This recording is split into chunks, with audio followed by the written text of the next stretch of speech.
Hey everybody. Hi. It's Vlad. I'm going to try something different. So usually whenever I go live, I do a countdown.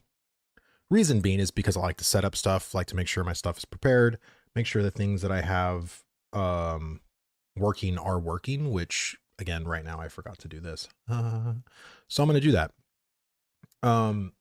And I've saw a lot of comments on like, please like remove the countdown, so I don't have to see it. Like to me, honestly, I thought it was just not a big deal. In the grand scheme of things, you literally just click on the timeline and just go 10 minutes ahead and boom, you're good. But what I am going to try is I'm just going to not have one and just start pretty immediately. I like to yeah, cold open, nice. Yeah, I mean, so I'm going to start doing some cold openings, see if that helps, if that helps people out with chat or with everything. Hold on, I didn't even have fucking chat going on right now. All right, so chat's good. Looks like everything is good. You see, I don't mind countdown, good music track there. Yeah, no, I like I said, I know, and I've seen this comment a lot, is like the whole, so here's how YouTube works. If I go after stream and try to go into the YouTube studio, which YouTube studio is fucking god awful for editing a post launch video. But if even just doing that, it replaces the video, meaning the old video with the 10-minute countdown, all of that is gone. The ad revenue is gone. And it basically creates a new video in its place without the 10-minute countdown. So and removing the countdown sometimes is a literal pain in the dick. Like I said, the editing software on, for people who have done YouTube will understand how shitty it is. The people who have never done YouTube be like, well, it shouldn't be that fucking hard. It shouldn't be that hard. It literally shouldn't. So yeah, it's just something I'm gonna try now. It's like, you know what, fuck it, I'll just start right off the bat. But basically there's there was some news that happened today, and shit, I didn't even bring that up either. See, this is why, like, I guess I'm just gonna have to start like getting more prepared before I go and launch. Let me see. Here we go.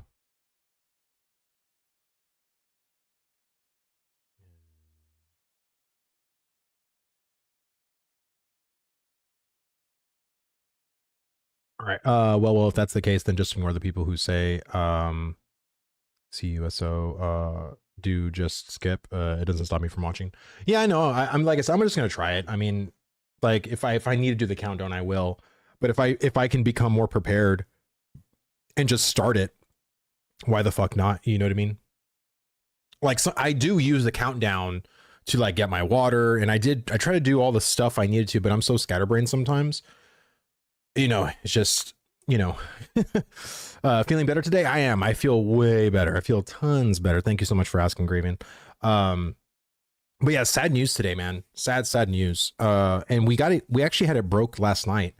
And last night, what's with my headache? It's better. It's like I said, it went away after a couple of more hours last night. I ended up taking a drive, because I didn't even want to be in my computer desk to sit down. I needed just to do something mind numbing. So I just went for a drive for like 2 hours. Because I really don't leave the house too often. I'm like here at home like all the time. The countdowning for you is to give people time to receive the noti, get in and not miss the juicy deets. No, for sure. And that's why I kind of like it, right? And I think maybe I was just, I guess I'm just too much of a people pleaser sometimes. I see these comments and I'm just like, you know what, fuck it. Let me just see if I can just do a cold open. But yeah, my VA doesn't support driving around due to past gas prices, but I wish I could. That's funny. But yeah, no, I get it, Roar. Yeah, so let's go and talk about this, right? So this is the big news, right? This was literally broke last night. We actually, at least I didn't know, and I was really nervous. So I reached out to the couple of developers that I normally chat with, and they're all still at the company. Thank Christ. I could not handle if they weren't there. I would be a whole different Vlad today if they weren't there. Um, but basically, there's been people, and look, this is something that honestly happened last February in 2025 during phase two. They let go of like 13 people, and then they did hiring the next month, and they basically got them back. And honestly, like what ends up happening, especially with people that have been there for a while, right? Like whether it's like through raises or whether it's through, meeting certain like bonuses or whatever, now their salaries are at this kind of degree. Well, we can just hire someone new, right, to replace them and then go back down, right? And that's what a lot of companies do. I mean, we do it all the time in insurance. Like it's fucking like, and that's kind of like the death knell whenever you get a raise and you're like, oh, I wonder when I'm just going to be laid off. So a lot of times what happens, at least in our neck of the woods, is we get that raise and then we're immediately like searching for another job to start at that new company with our raised annual salary. So that way it's like we can keep kind of jumping up and up and up and up. That's kind of how people do it. It's funny to see someone find something to complain about just to make them themselves feel good. Yeah, I mean, I think again, any Ashes hater is going to look at this and be like, "Oh my God, Ashes is doomed. It's failing. It's blah blah blah blah blah." Right? And to me, I feel like if this was like a massive layoff, we would have seen like 50, 75 people like be let go at Intrepid. And that's just not the case, like at all. And so I want to kind of talk about some of the stuff and where it all kicked off from, which was this Stacy person. This was on LinkedIn, and let me see if I can move my camera real fast. She said, so happy to hear about the layoffs at Intrepid Studios. To any of my friends affected, please feel free to reach out. I'll see what I can do to help and provide moral support. Times are rough, but remember, you're not alone in this. And that kind of sparked the whole wildfire last night. And then people were just kind of worried, right? Because right now the sentiment around Ashes is being super negative, right? It's been very odd. It's been very weird. And I've said this, like, if you watch my stream for any couple of days, like I felt off. I felt like I entered a new timeline. It's definitely feeling different this year. Feeling better today. I do. I feel tons better. I got my water right here. I got my coconut water right here. I'm all hydrated up. But yeah, no, I feel good. That's assuming 250 devs is a real number. 9 isn't big, but if there are only 70 of them, then that's a lot. Well, regardless, I mean, I think being around the same people, like 9 people, like whether it's like one person per team or 2 people from a team or whatever, like hell, like anytime I even lost a single member of my team, like the whole dynamic just felt weird afterwards. And then we got like Karl or, Brittany or, someone to kind of fill in the spot, and it just like, it kind of takes a while for people to get their flow back, right? To get their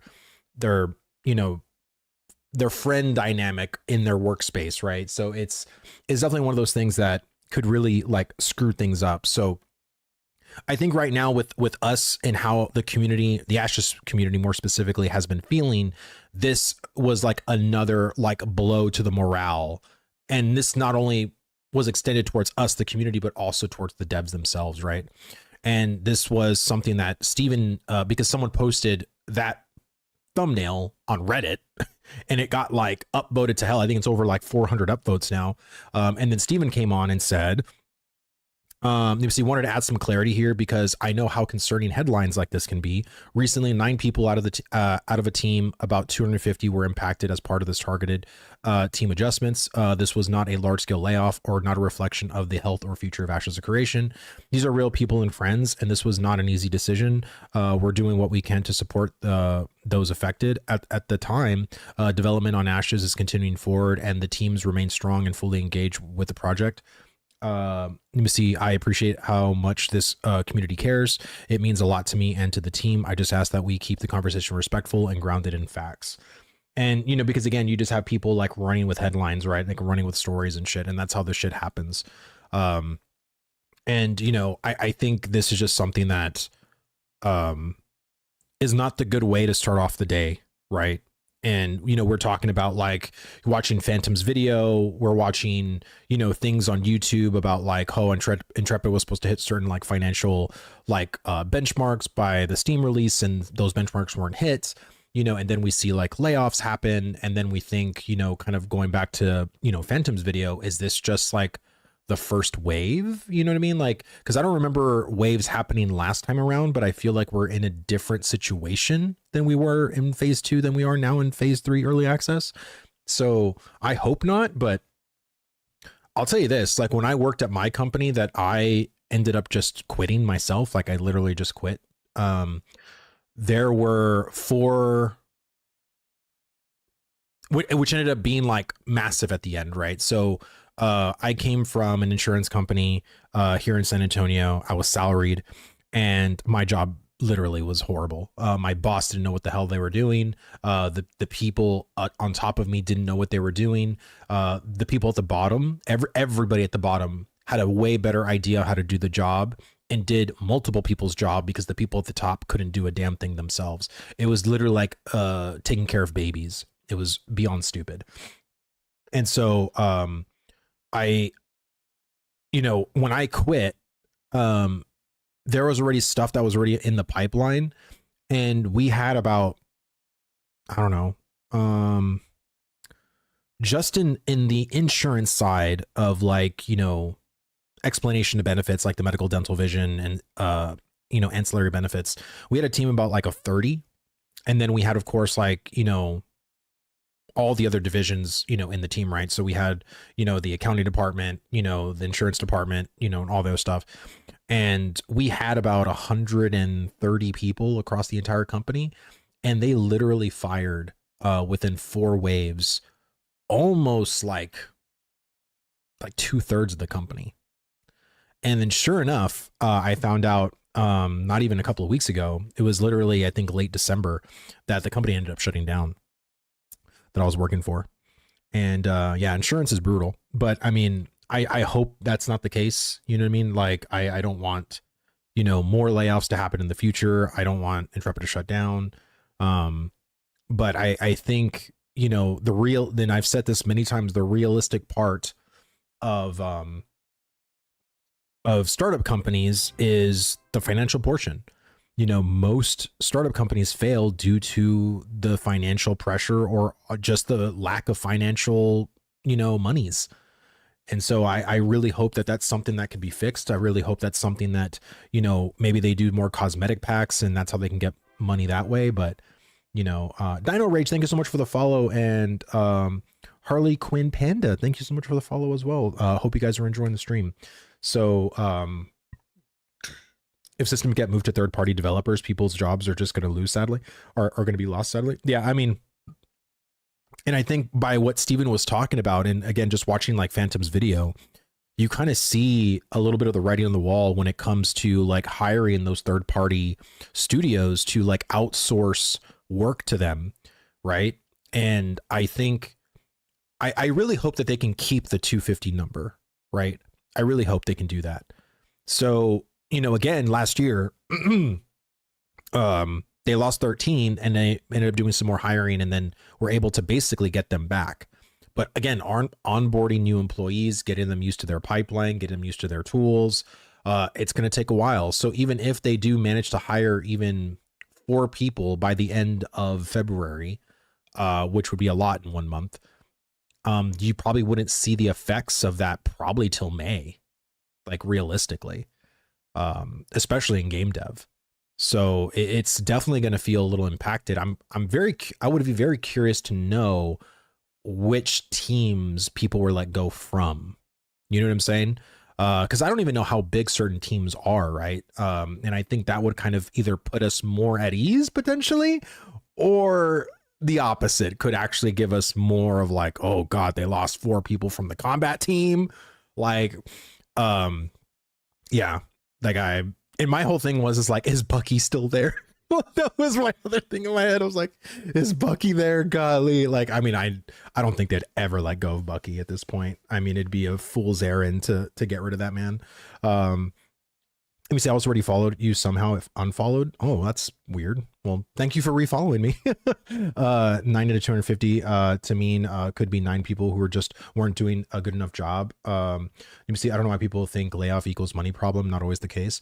Well, and honestly, dude, like and there's so many people that just don't even do enough to get by. They just, the work they do isn't good. You know what I mean? And it doesn't matter how much you show them or re-show them or whatever. And again, we've seen this like as testers, like how many things say this thing is working. And then we go into the live thing as like, no, it's not. It's not working. So if you come from the team where if I'm the team lead of, let's say, I don't know, the animations team, and I was in charge of doing the idle animations, and they put forth that patch and I was like, all right, it's all good or whatever. And then lo and behold, the idle animations weren't fucking working on live. Then the lead of the animations team is going to be like, Greg, weren't you doing the idle animations? Yeah. Did it not work? It worked on my end. And then the boss goes to Greg's desk and then discovers, no, dude, it wasn't working on your end. Do you see these 2 lines? You see how because they're red, the line's broken? You should have done it like this. Like, didn't someone tell you this? Like, or didn't so-and-so tell you how to do this? Like, or shouldn't you know how to do this? Like, you were hired on to do stuff like this. Like that's like a very realistic scenario. You know what I'm saying? And it's like when that keeps happening and you keep having these problem childs like in teams, you know, it's like if you're a team lead and then you're in a meeting with all the leads and Steven, and they ask you like, well, who in your department are like the weak links? Like, who are the ones that aren't doing the job that you feel is up to the par of everyone else? And, you know, you're right. I mean, sometimes layoff isn't technically money issues, but I mean, also like you know, you can also be dragged down by your weakest chain. You know what I mean? That's the thing. Like, it's shitty no matter which way you cut it. Let me see. I refuse to believe at this pace they have 250 employees.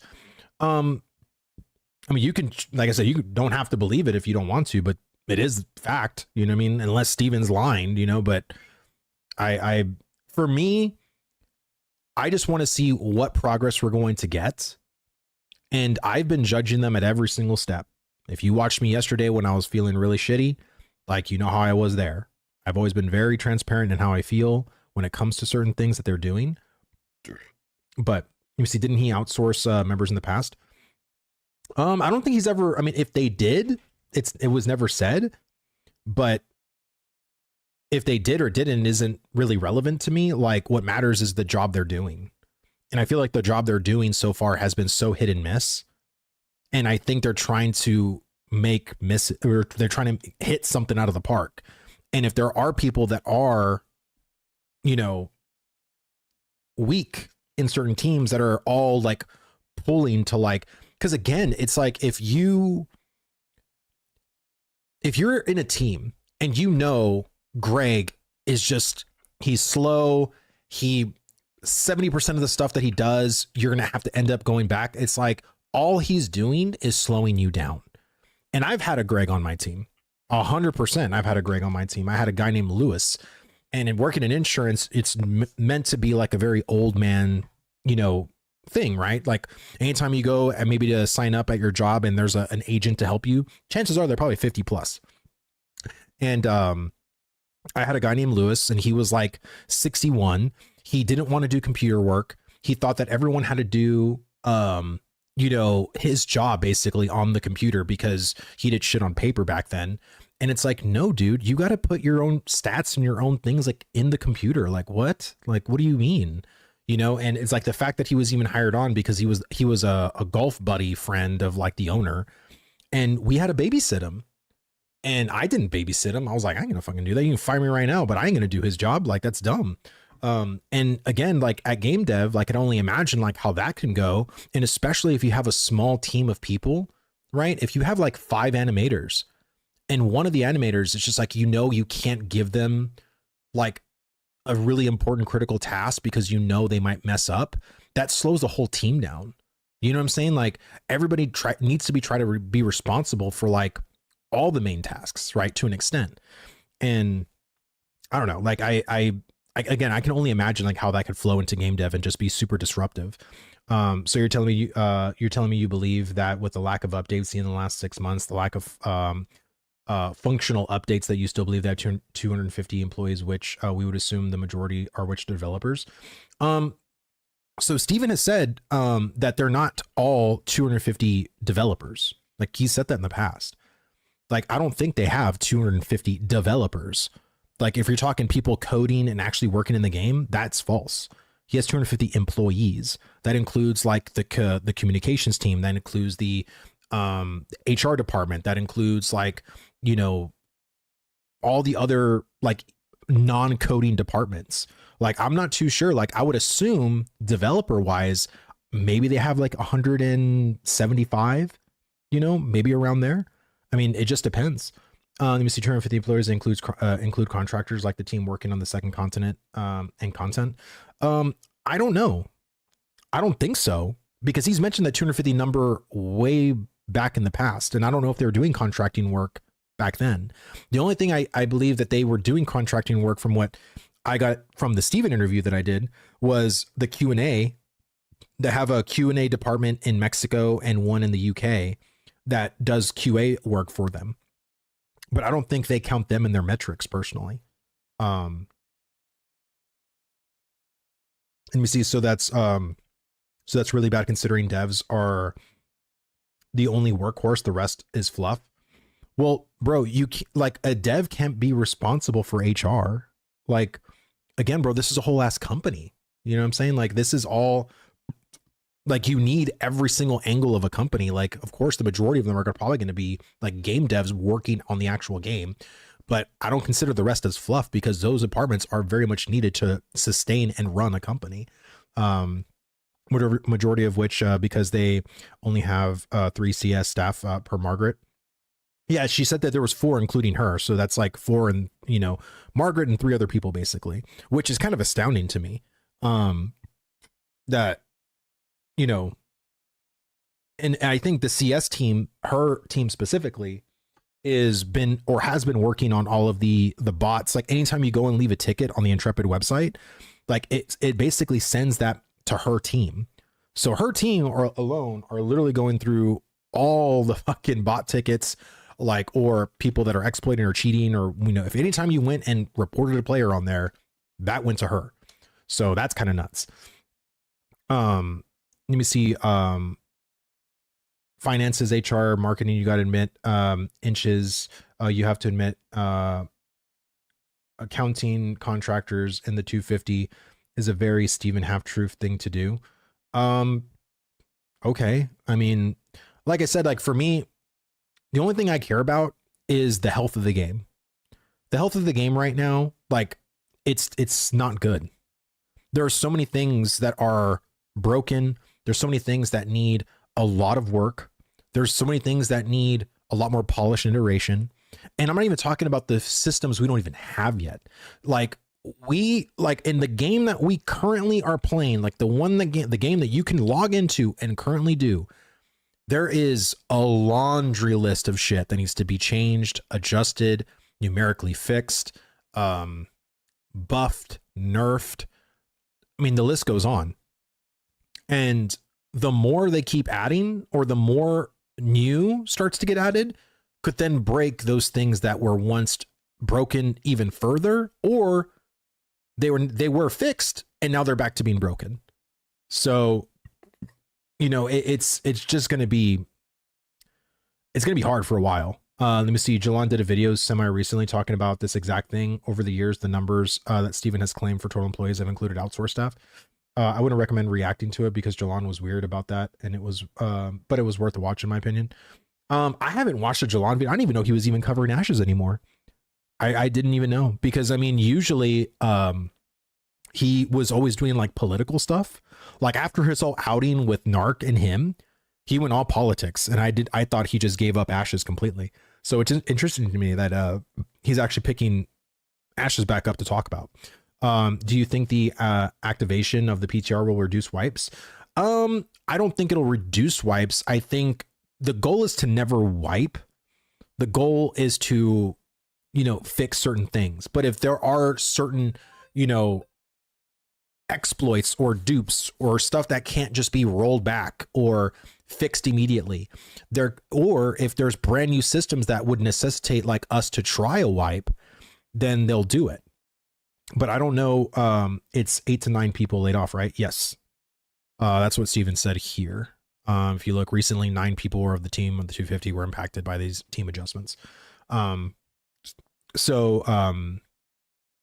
He's posting his videos on Steam. Wait, Jalon? You can post videos on Steam? What?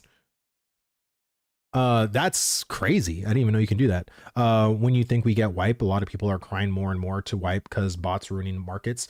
Well, the thing is that if we wipe, does that just mean the bots are going to go away? Are we going to wipe and then, oh, well, we wiped, guys, bots aren't going to come back and infest our servers all over again? Like, to me, again, my whole thing with wiping is you have to try to get certain back-end things, tools adjusted, especially when it comes to RMT, botting, exploit, cheating, all that stuff. And once you get that in, then you can probably wipe so that when you start seeing that stuff, now they're not going to be too far ahead where you can auto ban them. You can go ahead and take care of the issue. If the tools are still in the same state when we wipe, then we're literally a month later, we're going to run into the same problem. People are going to be again asking, we need a wipe. We need a wipe. We need a wipe. Out of the current conditions and the current climate of the Alpha 2, without nothing being changed, we have about a month. After a month, all of the cracks start showing in some ways. I think most of the cracks you can literally see as you're playing, even the week 1. But you have about a month before everything starts to be very exposed. All of the glaring weaknesses, the negative, aspects, all of the bad system design. A month later, and then you're just sort of over it.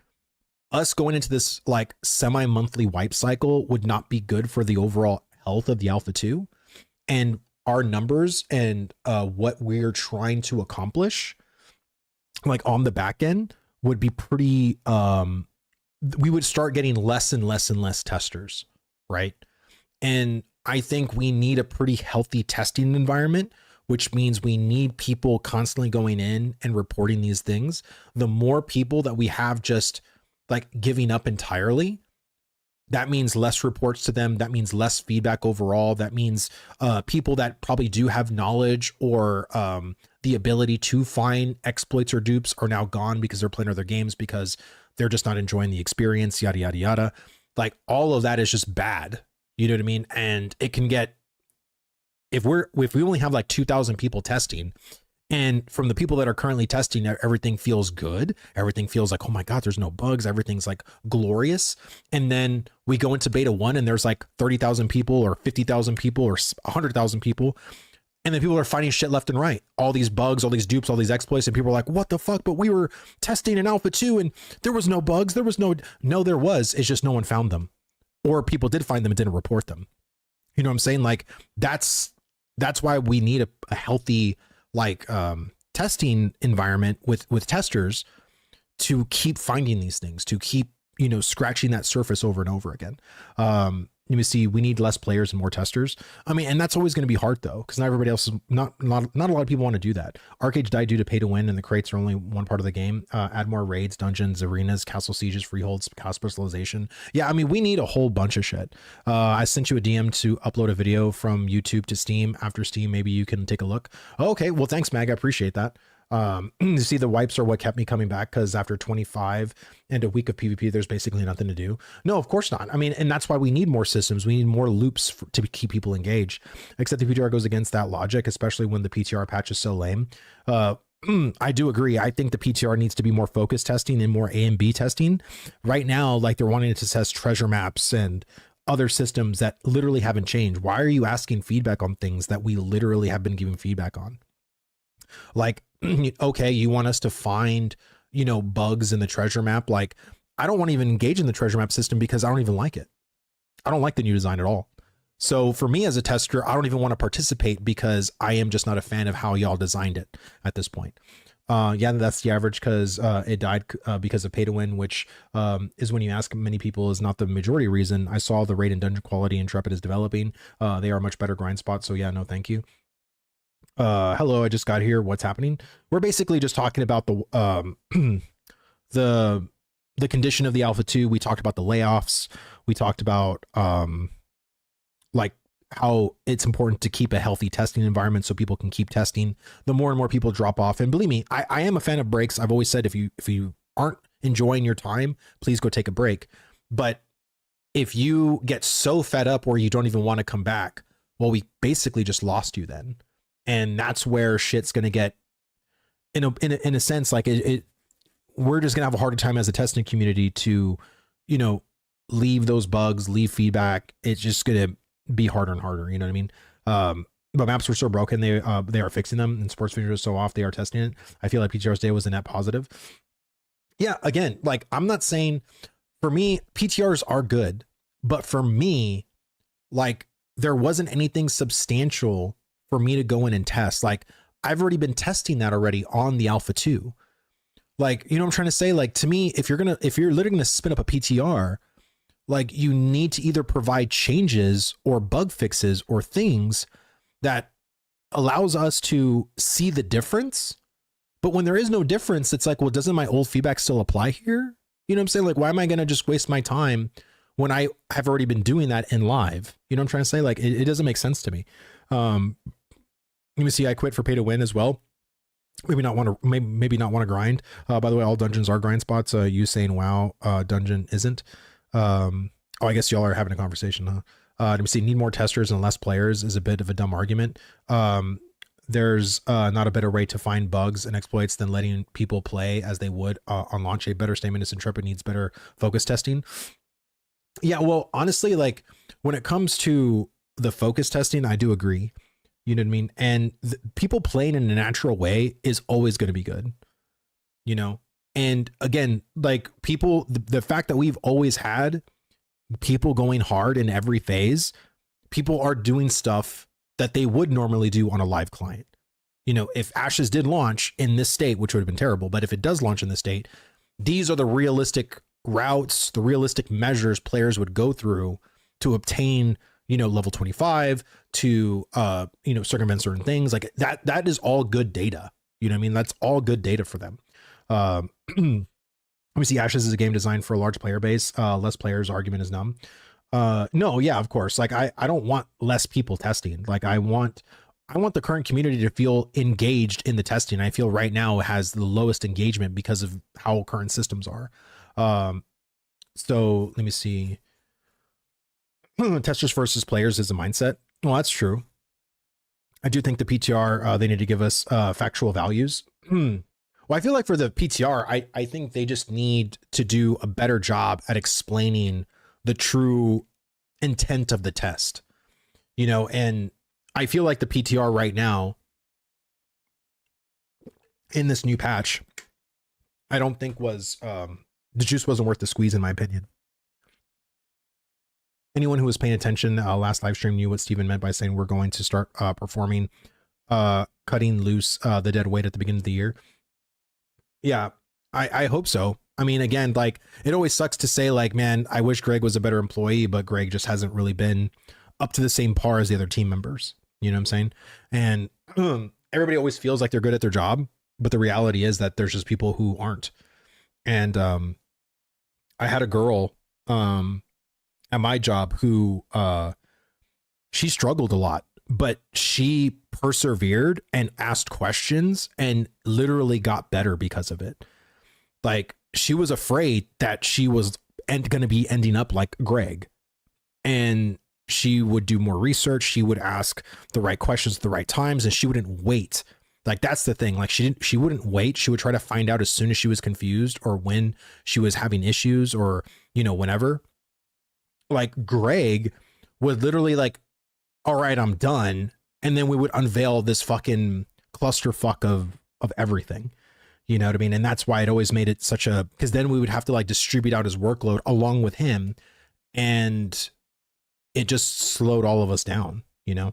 It just, and it always sucks, you know what I mean? Because it's just like, you're always like, are you fucking kidding me again? You know, it's like, and you never like having like team members like that. You know what I mean? You want to be able to trust your team to do the job. Do we know who was fired yet? No. I mean, honestly, I don't think they'll ever tell us either. I don't think they should. I mean, people should have their anonymity, you know what I mean? And they just got let go. You know, I'm sure this is not a great time for them. And I hope Intrepid is doing what they can to help them find other places like of work. Because I mean, in California, you know, there is a lot of game dev spots, but you know, with a lot of the companies right now, especially when it comes to MMOs or just games in general, like it's a hard landscape right now. You know, it ain't easy. Now Steven's words were, we hope this goes really good or really great, but we will evaluate in January, and is the way I took it. The next live stream will be a good one in that regard. It clearly didn't hit the hype Steven wanted, and now they're being realistic for the first time in the OC development. Yeah, I mean, possibly. I think right now they really need to adjust their team and get, you know, and get people that are just as hungry as they are, that can actually, you know, do the job that needs to be done. Because right now we have a lot of work to do, and I don't think Intrepid can afford fuck ups. You know what I'm saying? Like they can't. You see, that depends on the game. Many times, because games put value in replayability, scale them in difficulty. Open dungeons might have good loot with value, but not the way Intrepid develop it. You just go into the dungeon, stand AFK for 20 minutes, and spank the respawn boss. How is that engaging gameplay? Well, I've never done a lot of open world dungeons before. And coming from World of Warcraft, I've always just did, you know, instance dungeons and just do that on repeat. So for me, I don't think I'm a fan yet. There's nothing that's particularly sold me on open world dungeons and I guess how players do them. Oh, we're going to stand in this corner and we're just going to pull these like 7 bears and just attack them on repeat. Bro, we have this whole, like, why are we not going to try to explore and go other places? It's like, oh no, this is just more efficient. It's fucking boring, dude. Like, is this how people do it? Like, I just never, I don't know. Like, that was never something that I would like, what? Like, oh, we just have to be here for 8 hours, killing the same 7 bears. And that's supposed to be amazing. Like, okay, like, I guess. I mean, again, different strokes for different folks, but you know, this is why I think having a variety, because I know there are players that do enjoy that, and that's fine. I don't particularly enjoy it, but it's it is what it is. You know what I mean? Like, that's why for this sand park kind of structure that Ash is just trying to do, it's very important to have those different things for different people, because what a lot of the theme park games do is they force everybody down the same track. And whether you like it or not, you're going fucking down this track. Ain't no screaming and crying. It is what it is.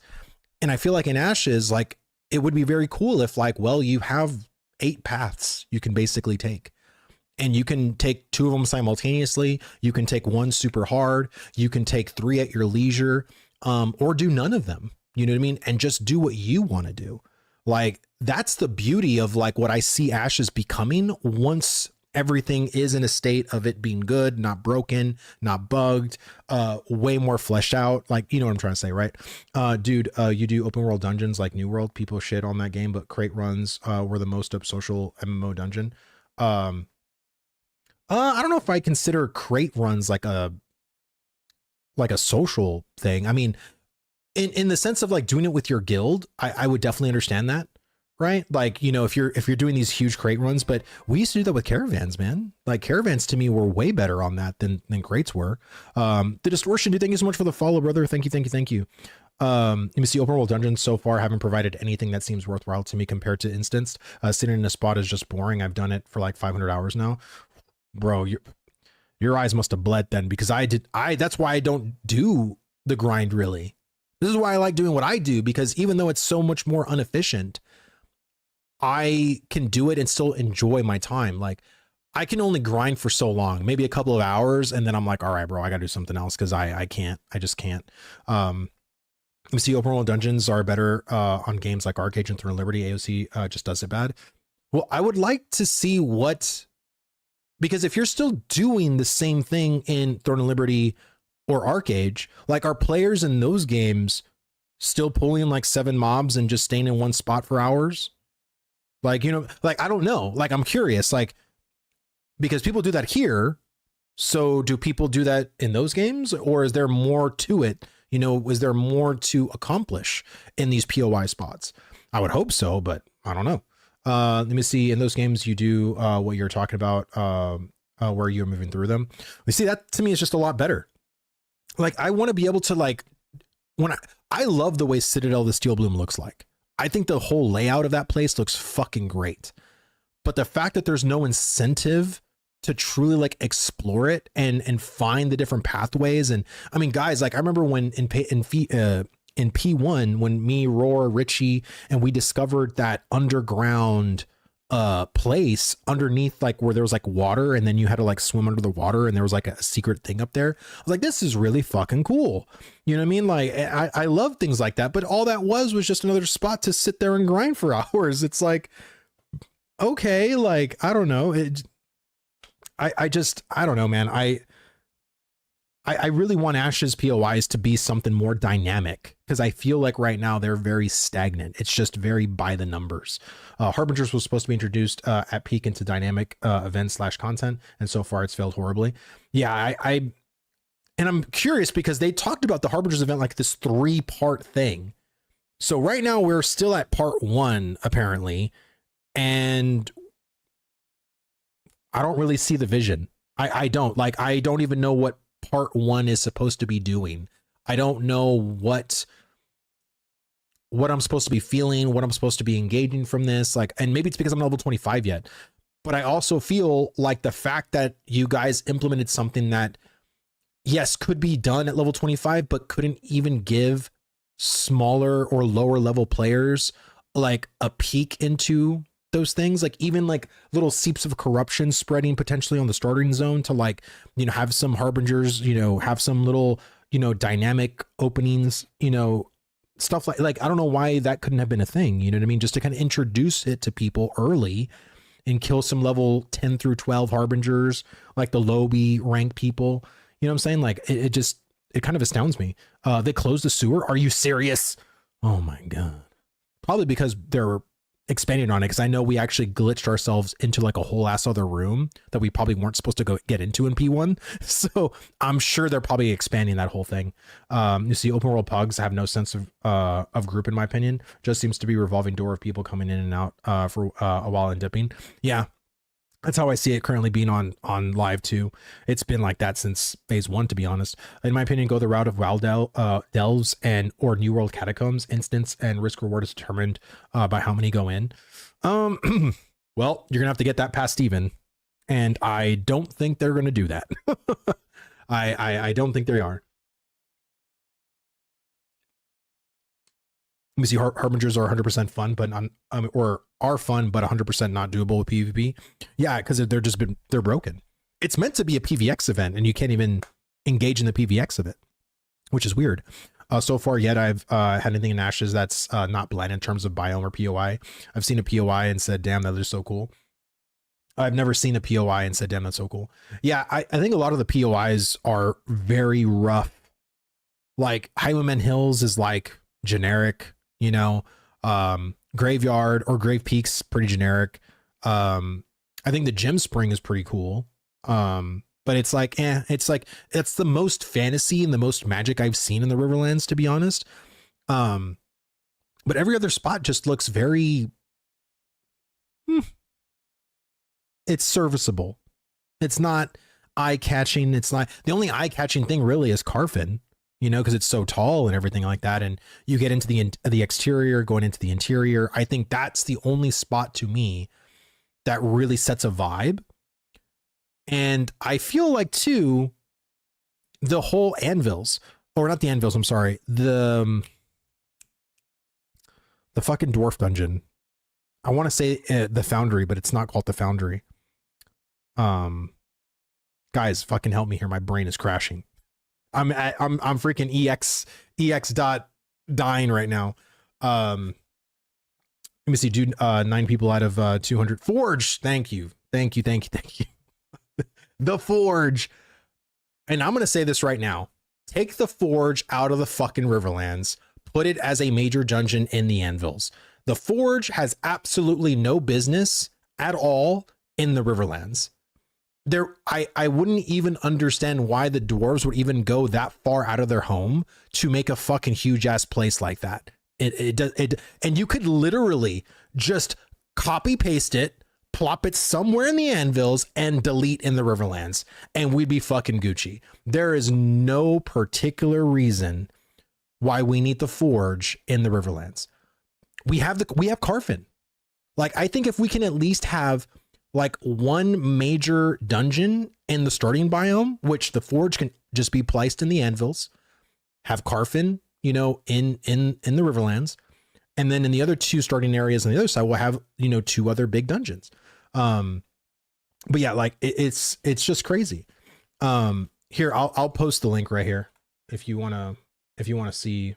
I'm basically on X, but that's it right there if you want to go and check it out. I don't like how all mid and end game is in Riverlands. No, I think again, like they talked a lot about the Fatui system and going from 1 to 10, and I thought, yeah, 1 to 10 is actually way better than what it was.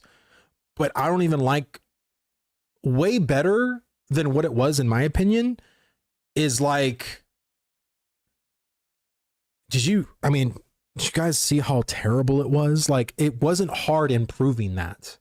You know what I'm saying? Like, in my opinion, it needs to get even way more better than what it currently is.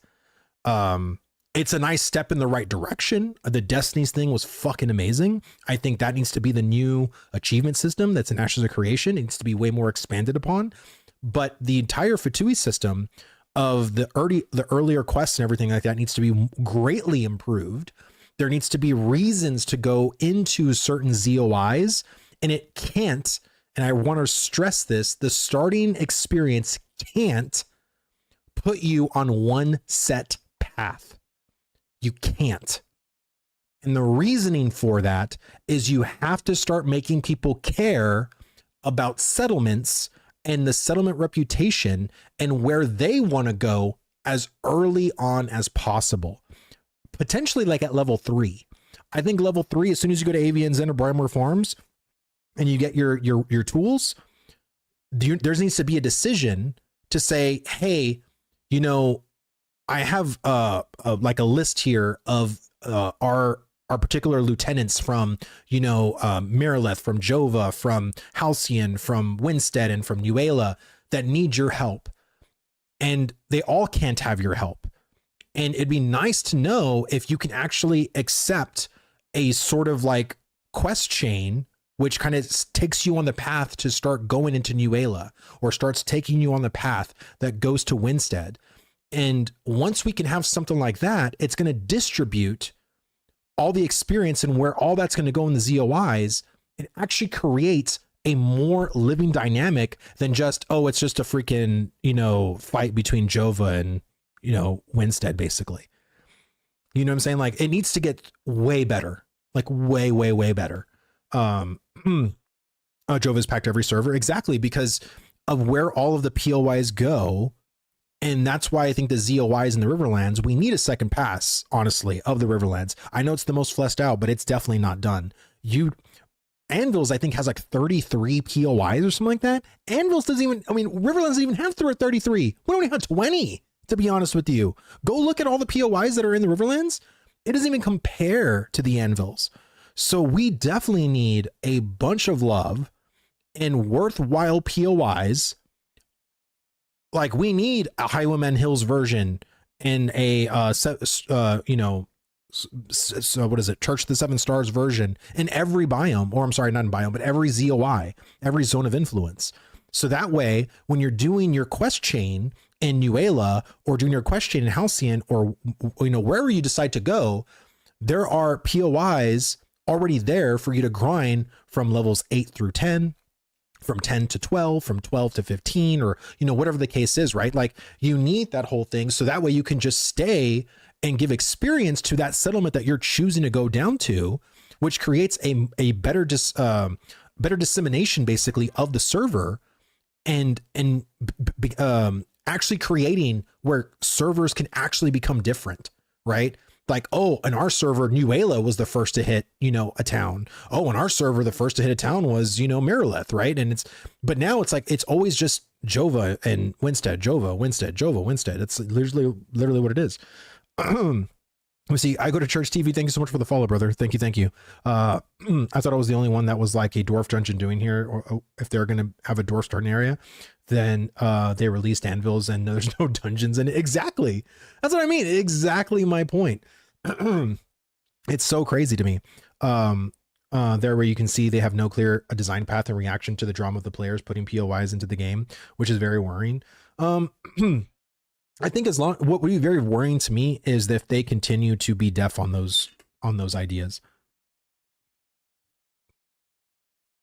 I've seen so many really good ideas from people that have still yet to be implemented, but I have yet to even really see any expansion on any of the current systems, to be honest, either. The last one was the Fatui system, which, was good. Finally, we're starting to expand the whole, like, starting experience and getting that, like, in a way better state.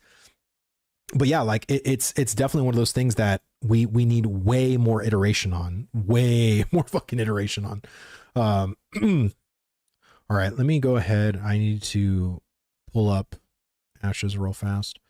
Dude, yesterday I was in Jova and I was literally not able to move. I was just constantly like getting rubber banded back. I never had that. I don't know what was going on yesterday or last night, but it was so awful. And I saw everybody else moving just fine. And I'm like, my internet's great. Like, what the fuck is going on? I don't know. It's been crazy. Has Ashes not hired any UI devs? Not that I know. Not that I know. Because there aren't any meaningful number of devs working on the project. Steven is padding numbers by counting contractors. I mean, honestly, like I don't know that situation. And here's my thing. Like, I have a lot of my friends, in the Ashes space that are content creators, and many of them have been very negative lately. And my whole thing is that I can either choose to go down that path and go down the whole, like, fuck it, I'm going to be negative towards every aspect of everything. But to me, like, I don't like living life in a negative aspect. I don't. I like, look, if you come to have a person shit on a game, like, you're probably not at the right channel, but I always try to be honest. You know what I mean?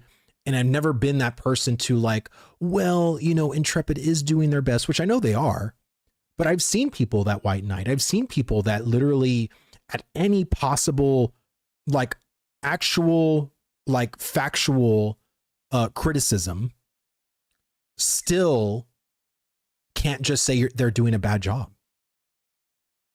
And here's the thing. I'm going to give you all a little secret right now. The devs know that. At least the devs I talk to know that. And they're trying their fucking hardest. But I don't try to pull punches either. Like, I don't. Let me see. Brother, negative implies unnecessary. This is 100% earned negativity. Recently, you've been super honest and advocating for the community. I'm just confused by the takes today. It can't be factual because they aren't transparent. Well, look, like, honestly, the negativity that people have been doing has been warranted, like 100%. And my thing is that when it comes to the potential future of the game, when it comes to the potential, like, is it fine to be negative and to criticize the things that are terrible? Absolutely. But when it comes to the future, the things that aren't known, am I going to choose to be negative on things that I don't know? Or can I at least try to still have hope? You know what I'm trying to say? And there's people that choose to, well, I don't have hope because I don't believe Steven. I don't believe this project anymore. I don't believe this. And if that's how you believe, go ahead. Like, go right ahead. That's how you want to do. That's how you want to live life. Go right ahead. I'm just choosing to try to look at the future optimistically. Because right now, the fact of the matter is, almost every single system that I engage in is broken in the game. And that's not good at all. And I know players are getting really fed up with it. I know the lack of communication has been very frustrating for me personally. And I don't think they're going to really say anything until January's live stream, which is also disappointing to me too, because, you know, Steven and even Margaret have been very good to, in the past, give some kind of an explanation or some kind of just injection in the community that is trying to be positive. And since that hasn't happened, it's been the way it's been. That's why this sentiment in the community has just been seeping and has been almost sort of spiraling into this just negativity, which is warranted. But I feel like Intrepid could have at least tried to, you know, communicate more is my thing. If Intrepid would lay some cards on the table right now, I believe they'd garner some understanding from the community. I think they haven't laid some cards out because they know if the community sees, they'll fold. It's not like telling your boss the whole story because you know they've been sucking lately, maybe because you're overwhelmed, but it's not a good look. No, for sure.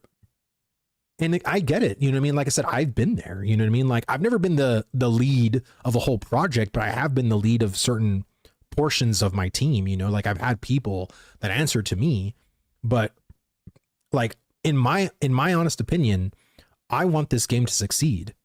You know, I don't want it to fail. I've never wanted this project to fail, but I can't.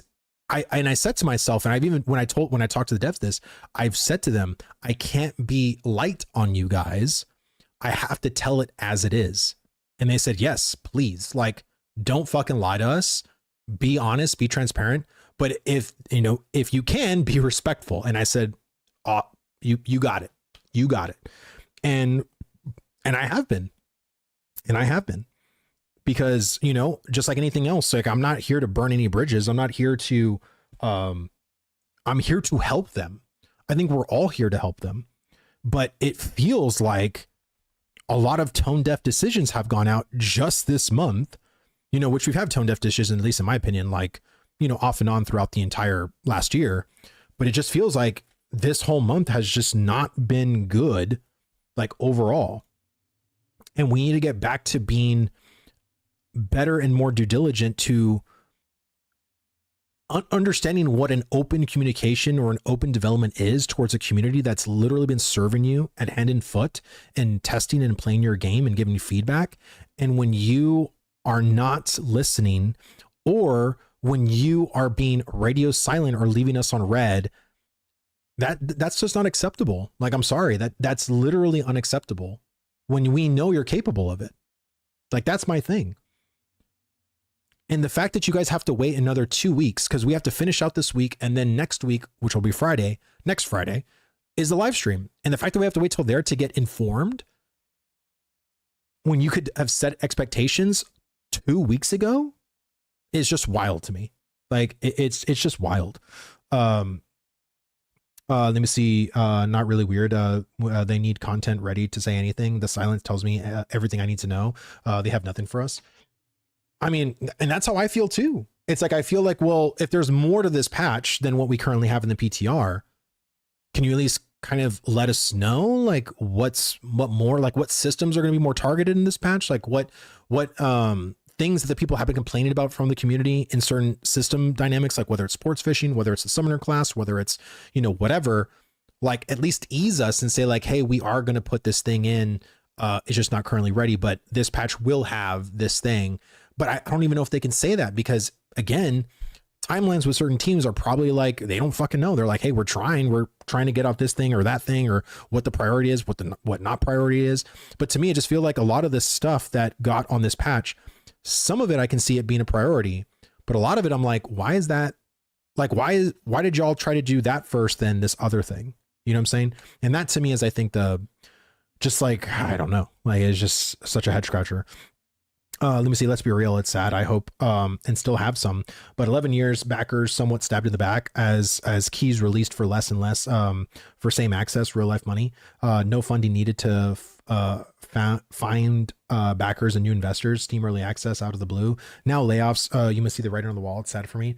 I would say for someone, as an early backer, because I wish I was an early backer too, my sentiment wouldn't have changed too much. like if I was that summer backer in 2017 that paid $500 for the project, I would still be in the same kind of tone that I am in right now. Like, at least to me. Like I said, I spent $375 on this. You know what I mean? Well, actually more than that, but my initial package that I purchased back in 2021 was $375.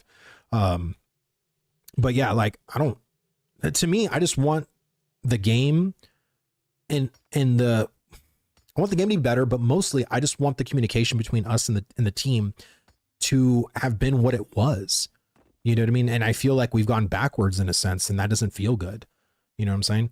Oh man, I think I have 5 new messages, which means more gold. I'm almost at 50 gold. Let's go. Let me see. We need a roadmap, no dates, just a very detailed roadmap. They also need to understand cheaters ruin the game faster than any pay to win. So it's important to invest a lot into the cheater detection and punishment. Absolutely. I mean, again, I think they're split in so many different ways right now, because people are saying like, oh, RMT is such a bad thing and it's the thing you got to prioritize. And people are like, no, it's bots. You got to get the bots out of here and do this.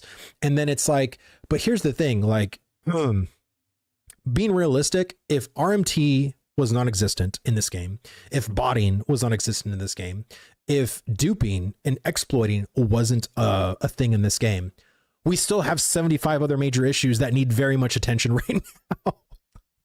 That is the very realistic statement to fucking say. We have, on top of all of that, that is also gravely injuring to the game, we have systems in the game that are in very much need of high attention to. And I don't think that they have enough people to get to every single, like, murder scene basically and hammer that out. You know, like it's too much. You know what I mean? Let me see. Funded to completion. Yeah, that was a statement. Every time I hear funded to completion, that always takes me back to like 2018 when I hear that statement. I would like to see the game succeed, but everything in my brain is telling me that it's a failed project. Game is not respecting players' time and too many loopholes for exploiters to grief the heck out of the game and to the point where it will have the same fate as Arcade. I don't think Ashes will have the same fate as Arcade. I think right now it seems very dark and grim, but the reality is that this is a testing phase. This is not meant to be played as a game yet. However, the loops and things that players are supposed to be engaging with are way too broken for it to feel open. If this was a closed test, I think everything going on is very much like, okay, it sucks, whatever. But that's not the reality. The reality is that this is open. I'm streaming it. I'm talking about it. I'm not under NDA about it. And that negative sentiment right now is going to kill future people into wanting to purchase early access. And that's not good for Intrepid, because what makes startup companies successful is finances. And I've been telling people that come on my stream to not purchase early access. Like, that's the reality. Like, the reality is that I should be trying to get people to purchase this, but in my heart of hearts, I know that that's not the right decision. And that's not the right decision for a player to do right now. If you're interested in Ashes of Creation, the best thing to do is to wait. But what if Intrepid fails by the time they wait? You know what I'm trying to say? Like, again, it's a very realistic situation. Like, I don't want that to happen. I don't want Ashes to say, like, in March, like, hey, we just don't have enough money anymore because, you know, we didn't get as many Steam things or yada, yada, yada, or just whatever, you know, whatever the situation was at that time. And now the people that waited now have to wait even longer because they can't even play Ashes anymore. Now they have to wait till Riot's MMO comes out or some mystery MMO that just releases from somewhere out of nowhere. And, you know, they'll have to play that instead. I mean, it's a very dangerous gambling game. Not only are we playing as the testers and players, but as Intrepid is playing too, because it's always going to be a race against the clock. You know, that's just my thing. Let me see. You laugh, but the majority of MMO players see it that way. The casual player base that keeps games players alive will leave if their time is wasted. Well, I think honestly, like, if you're playing a test, you are wasting your time in a sense. Because I mean, this game is going to wipe. This game, you know, right now, like, you are technically wasting your time because there's nothing that's going to keep your progress, right? all this progress that I'm making right now to hit level 20 to try to get radiant gear could all be gone by next month. And then it'll say like, as a casual, like I think what's more harming to casuals actually is wiping, because they feel like, well, I don't even want to spend my time in Ashes because I feel you guys wipe too often. And I feel like all the progress I'm doing is wasting my time. And my thing is that, well, a lot of people don't actually understand that they're actually contributing to a testing phase. You know, because many people want to label this early access and be like, ever since that they went to Steam, I'm not going to call it an alpha anymore. It's early access now. And it's like, well, you can call it early access all you want, but it's still actually an alpha phase that is being very much tested right now. And if they got to wipe their test, so be it. You know what I mean? Like, that's just what it is. Pin this comment, my honest opinion, release December 26th, free to play or small box cost $15 with an added in-game store of XP, gather, etc. Boost like battle pass, total change or scrap. I don't think that would go over well with the community, to be honest. I know there'd be people that say they'd rather have the game fail than have it be turned into something like that. Like, I know people that would probably say that. Bro, the state of the game, it should have never been put on Steam. 100% agree. I was not a proponent of Ashes going to Steam. If you were to have watched me prior to the Steam release, like a week before, I was very vocally against it. I was very bewildered by it. And I said that if it goes to Steam, that it was going to be overwhelmingly negative by reviewers, which didn't happen. But still, like, I was very shocked that it went mixed. And then in certain hour, like if you actually limit or go past 1 hour of gameplay or 10 hours of gameplay, it actually gets more and more positive, which is kind of crazy, to be honest with you. Because I just thought there was just going to be a lot of haters in this game and wanting it to fail. But the reality was that didn't happen, which I thought was overall a very positive thing. But a lot of people just aren't meant to alpha test Ashes, which is why I was against it going to Steam, because Steam people aren't going to care. They're not going to care. They're going to label this game however way they want to label it. And if it doesn't have enough compelling game loops, it doesn't have enough things, like, a lot of people are just going to write the game off, which to me is fine, because I don't think it's particularly too damaging, at least as of yet, if Ashes is going to launch, particularly in 2027, potentially even 2028. Because if they go and leave right now and then forget about Ashes, I am pretty sure they're not going to forget about their favorite streamer or content creator. And again, I've always said this, but the fact remains, no matter how you felt about a certain project prior, if your favorite streamer or your favorite content creator starts talking about it in a more positive or even like glowing review, you're going to try it again. This happened with New World all the fucking time. I've seen my own friends that I've talked shit about it, that said New World looked like a pile of steaming garbage and still played at launch. So again, you know, players will always doom and gloom and say they'll never coming back and this game's going to die and yada, yada, yada. But as soon as their favorite friends or their friend group or their favorite streamer starts talking about it and their streamer's playing it, they're going to fucking play it. Let's just be real. Because as a new player, the experience is totally different, which is why there's so many reviews. Most of these positive reviews are also the 3 to 20 hour playtime. Yeah, it's crazy. Like I said, like the more I looked into it, I was like, wow, I was very shocked to see again, people recognizing the bones of the game. And this is why I'm very passionate about this game, because I think the game has so much to succeed from if they can get these systems off the ground, if they can actually like stop making certain systems so unengaging. And just, again, a lot of these systems don't take heavy iteration to fix. Some of them are just simple numerical tweaks or a simple design implementation, and that's it. Like the treasure maps, perfect fucking example right now. You literally have to fucking hit an excavation kit when you're in a circle, and this is what it fucking tells you right now. You did not find any treasure. You should keep searching. Okay, fucking thank you. All you need to do is make this into a mini pylon, and it tells you, hey, you're cold, go more north.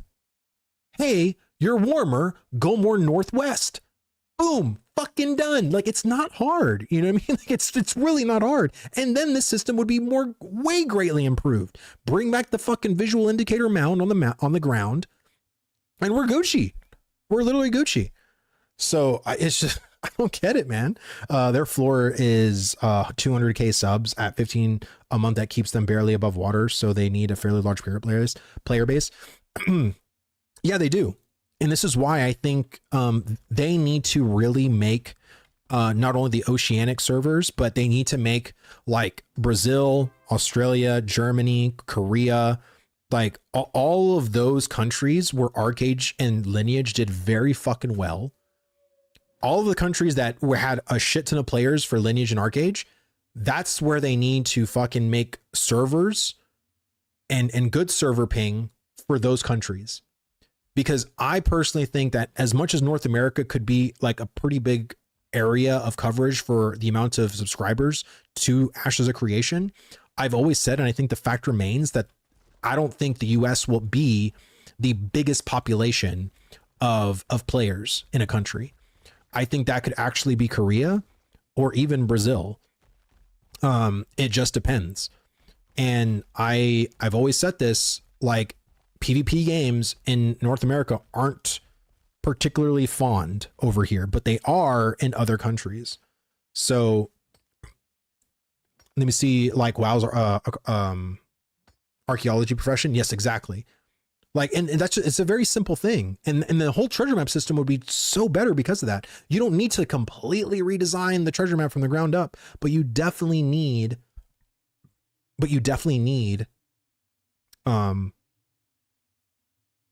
you know, just something.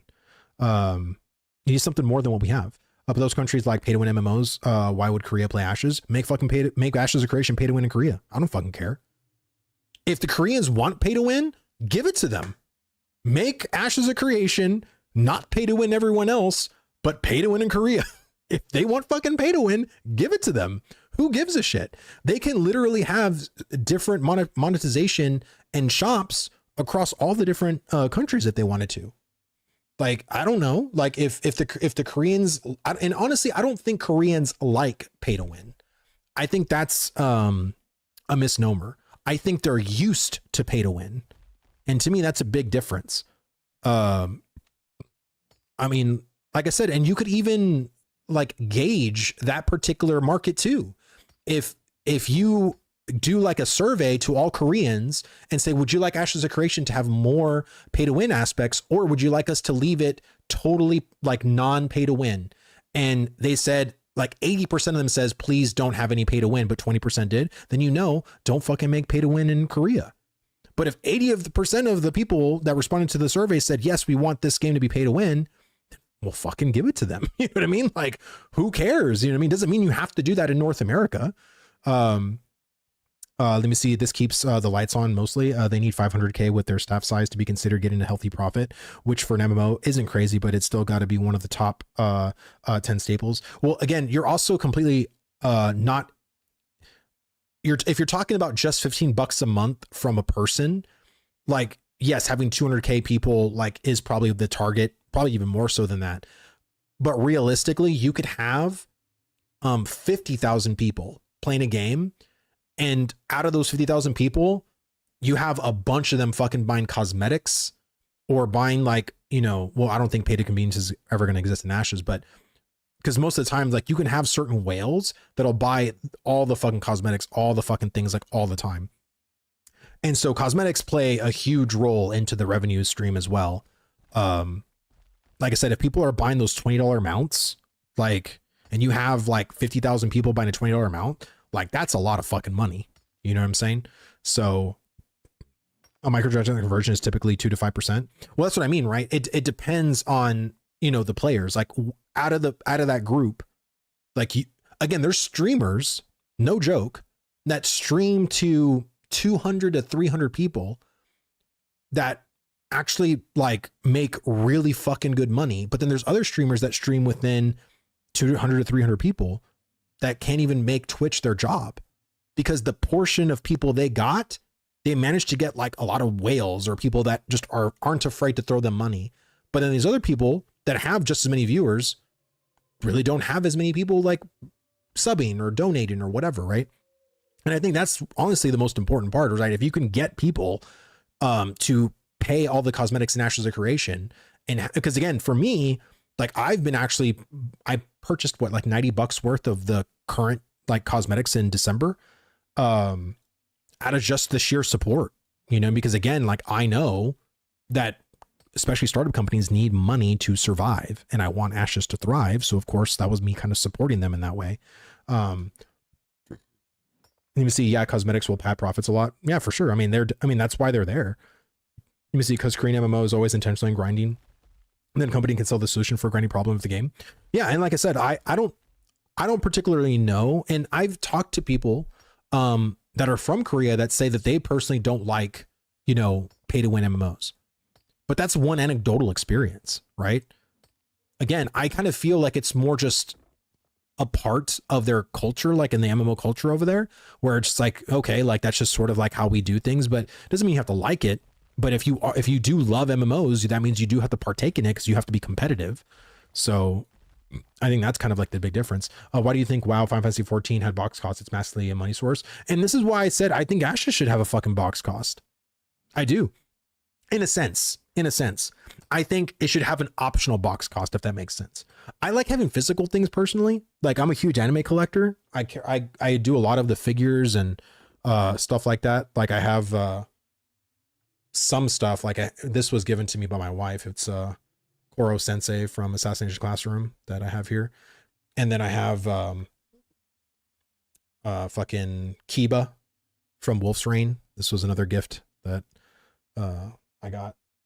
And then I got like just some anime figures, like Fat Gum from My Hero Academia, just like on my stuff. But I love physical stuff, and I always said it'd be really, really cool if Ashes can do like an optional cosmetic or like an actual optional collector's edition Ashes of Creation box, where if you pay $120, you get a physical collector's edition Ashes of Creation box with like physical goodies, you know, maybe the complete musical score of the game from, you know, Bear McQuarrie or whoever the new dude is, you know, stuff like that. Like I love shit like that. And I would gladly pay $120 for a physical box personally. I think that'd be fucking badass.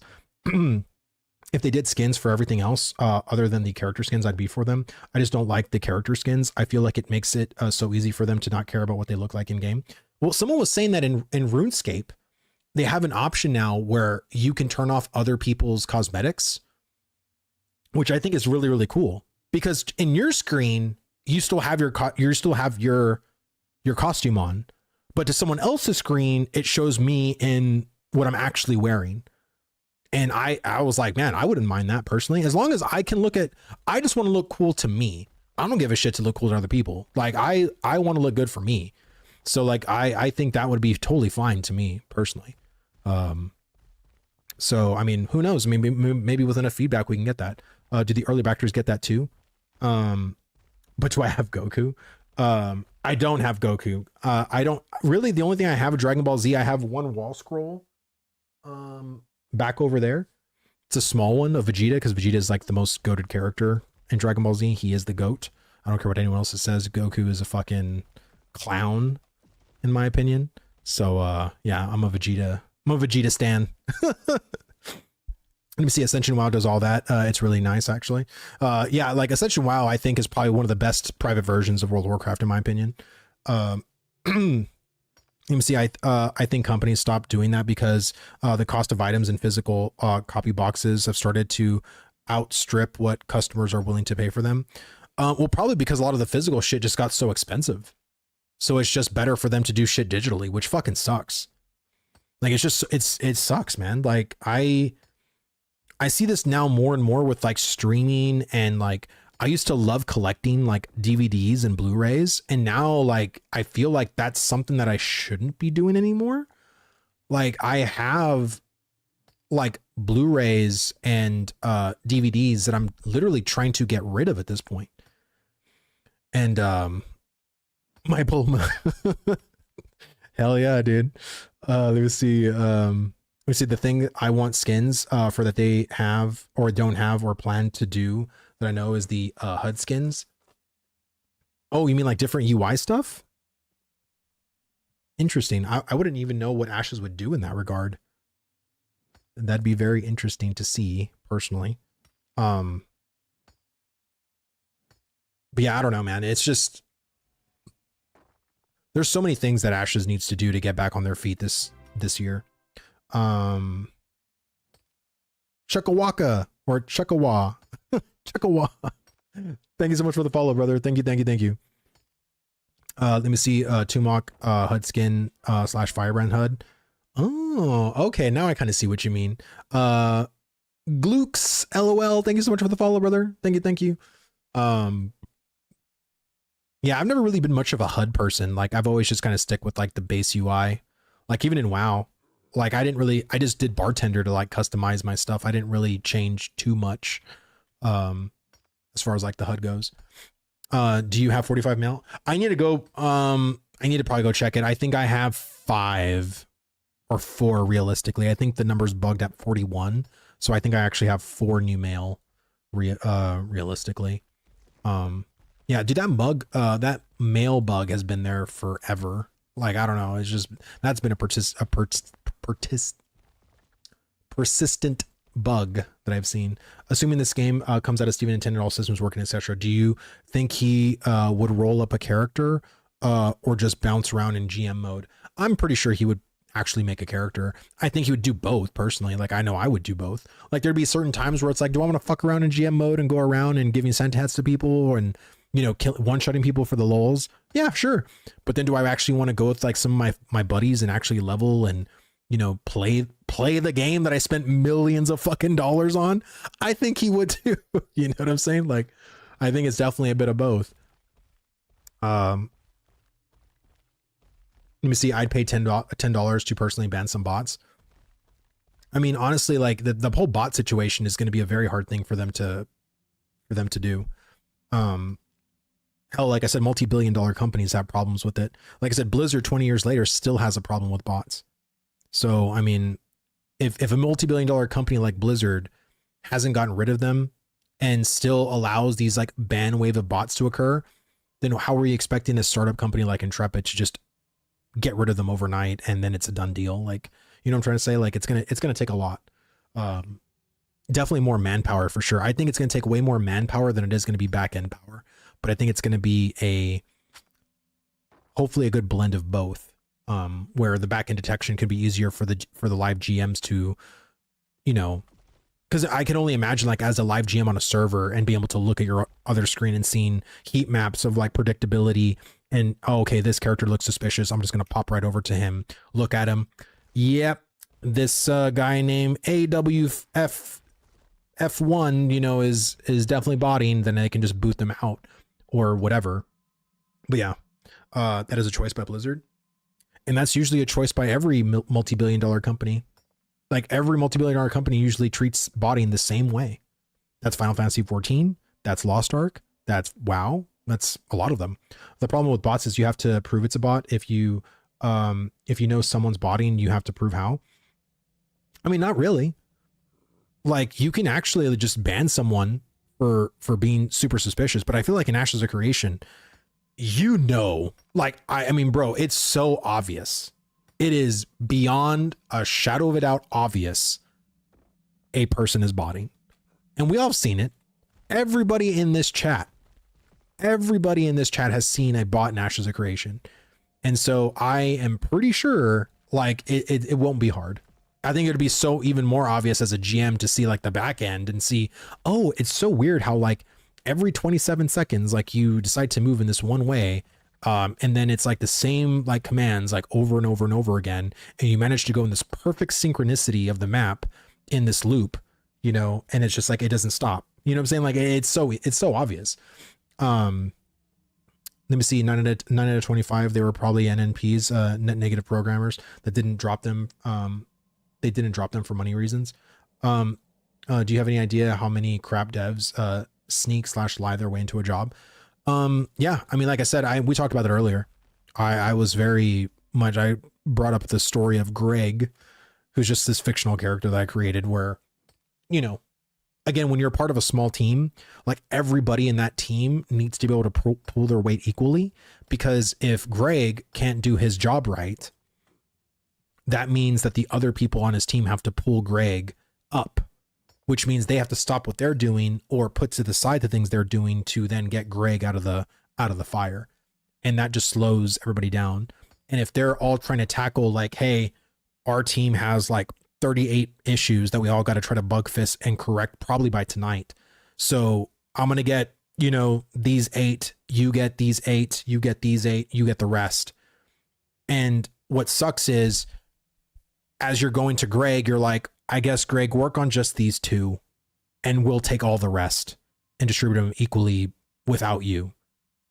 Like that also, again, you're putting more work on yourself than you should because someone at your team isn't, you know, up to snuff basically, or, you know, has been problematic with releasing candidates of updates that didn't work or were broken or, you know, whatever the case was. Right. I thought the guy, I think a guy I thought was botting hitting rocks attacked me and left me alone. They responded like, and they responded with like a human. Hey, well, like I said, like I go up to people and I've done it on a stream before. I was like, I would go up to someone and be like, hey, are you a bot? And then they would just keep it in a rock, whatever. And I'm just like waiting for them to say something and they don't say anything. And I'm just like, all right, I'll just keep watching you for a little bit longer and see what happens. But to me, I think it's just it's very easy to see, damn, somebody freaking created a legendary journeyman axe. Holy shit. It's fucking wild. Ooh, a granite. The Killua. It's my wife's favorite Hunter character right there, Killua. Let me see, RuneScape boxer getting wild with ChatGPT replies. Are you serious? You see, and that's the thing too. It's like I can't even imagine how much bots happen in RuneScape. Because RuneScape is like, I mean, can't you play it on like a web browser? So I can't imagine, like, because of how low resource it is, like how many people try to attempt to bot that game. Are you ChatGPT? Oh, it's so funny. I was surprised they answered my ticket so quickly on bots. I reported 25 of them and 20 of them I haven't seen anymore, so they're gone. That's nice. But again, it's like whack-a-mole, man. Like, oh, the character you may have reported is gone, but now there's a new character with a different name that's on its way to do the same loops that the old one.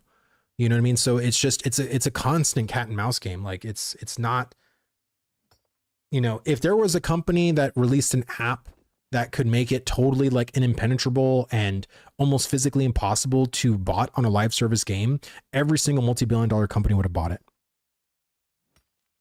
Like, but the fact that there's just something like that doesn't exist.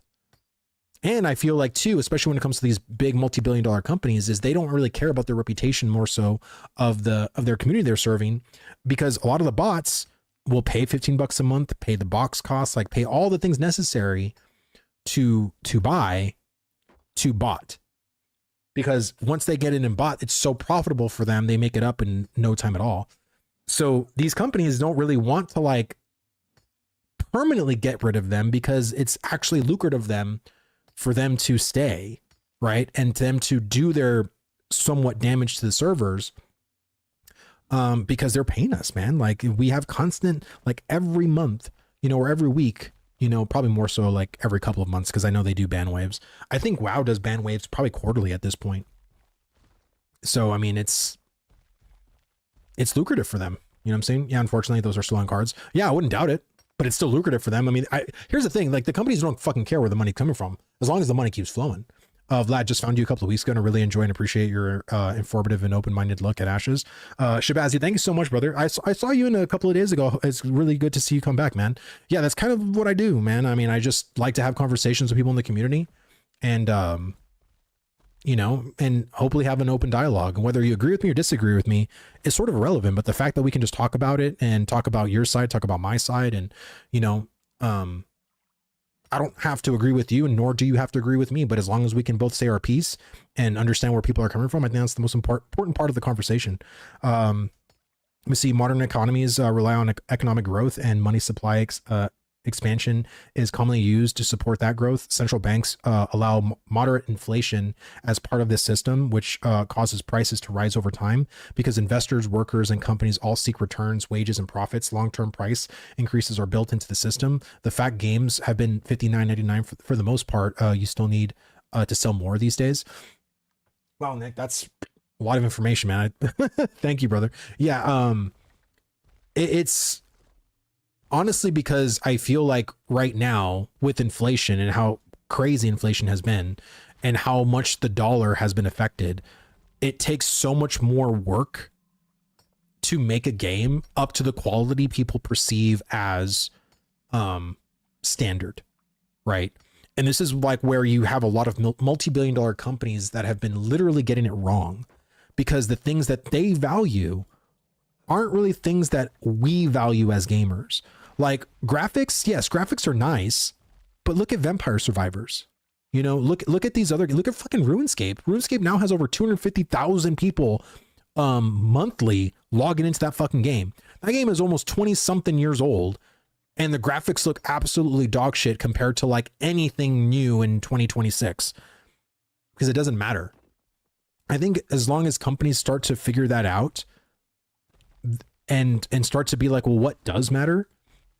Like, okay, so if we don't need these, you know, like when I look at like Call of Duty and they're doing so fucking much to make an engaging story and cinematics with like mocap and it's like, bro, what the fuck are y'all are spending like millions of dollars on literally a thing that most players would literally hit the escape button for.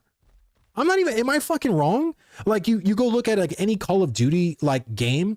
Are you truly trying to watch the cinematics at this point? Like, are you trying to follow the story or are you just trying to fucking get back to like shooting people?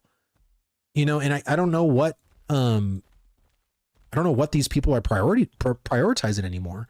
And so of course they have to pass on that cost to the consumer, which is why the whole dreaded, you know, triple A or was it quadruple A game titles, which is a fucking meme at this point. But they have absolutely no idea what gamers want. They're so disconnected to the average gamer that it's almost become the movie industry in gaming. It's really wild. Let me see. RuneScape gets a pass because it was made in 2000. Graphics do matter.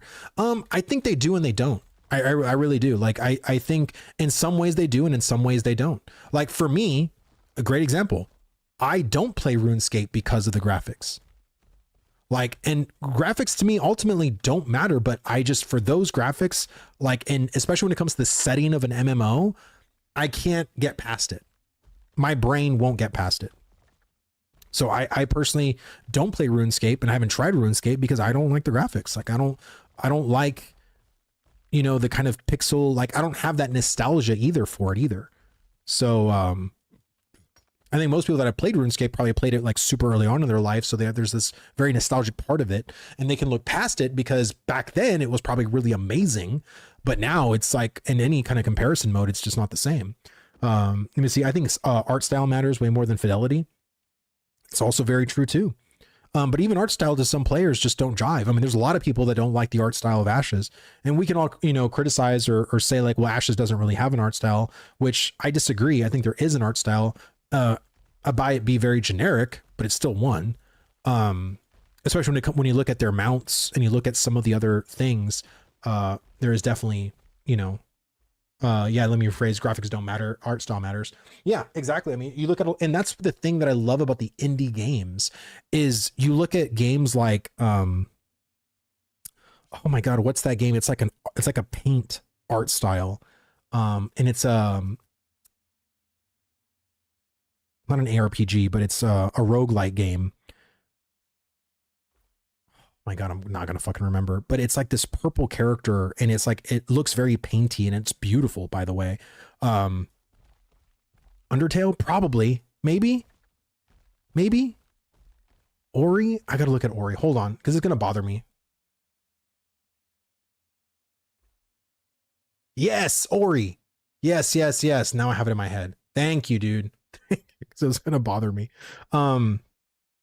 It's a very beautiful like art style, and I think I think that creativity comes from people in the gaming sphere that want to prove themselves, you know, to be like a legitimate player, like in the sphere, right? Because maybe they want to work at like a place like, you know, Blizzard or, you know, some bigger gaming company, right? And so they feel like they have something to prove. But also, I think some of those developers don't give a shit about proving anything to anybody. They just had a great idea that they brought to life. You know what I'm saying? But Good Human, dude, thank you so much for the follow, brother. Thank you. Hope you're enjoying the stream. And I think that's why we've seen this, not even a resurgence, but we've seen like a lot of indie wins lately because it's so good. Holy shitty balls, dude. Buggy Human, dude, thank you so much for the 10 gifted subs, man. Thank you. Love that, brother. Thank you, dude. Thank you so much, man. If you got a gifted from Good Human here, man, give a hearts in chat, man. Thank you so much for that, dude. You did not need to do that, but thank you so much. Wow. Let me see. Check out the new game, No Rest for the Wicked, from the maker of Ori. A very unique game. Yeah, I'll probably have to check that one out. Like I said, I've been so ashes pilled right now that I haven't been able to check out a lot of the indie games that have been going on, man. But yeah, I think honestly, indie has really saved gaming, especially in 2025. Holy shit, bro. Gaming in 2025 fucking sucked, dude. If you look at it from just the major players, like what game came out in 2025 from a major multi-dollar studio that was good?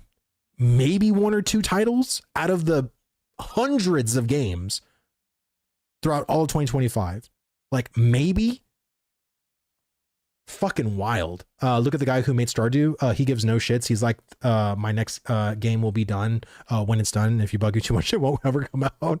Yeah, that's what I mean, right? Like, and because when you have a vision and you have a certain way that you're being selfish about, and that's why I kind of went into Ashes, because when I heard Steven talk to Asmon, like Steven, you know, super passionate about his vision and about what he wanted to do for Ashes.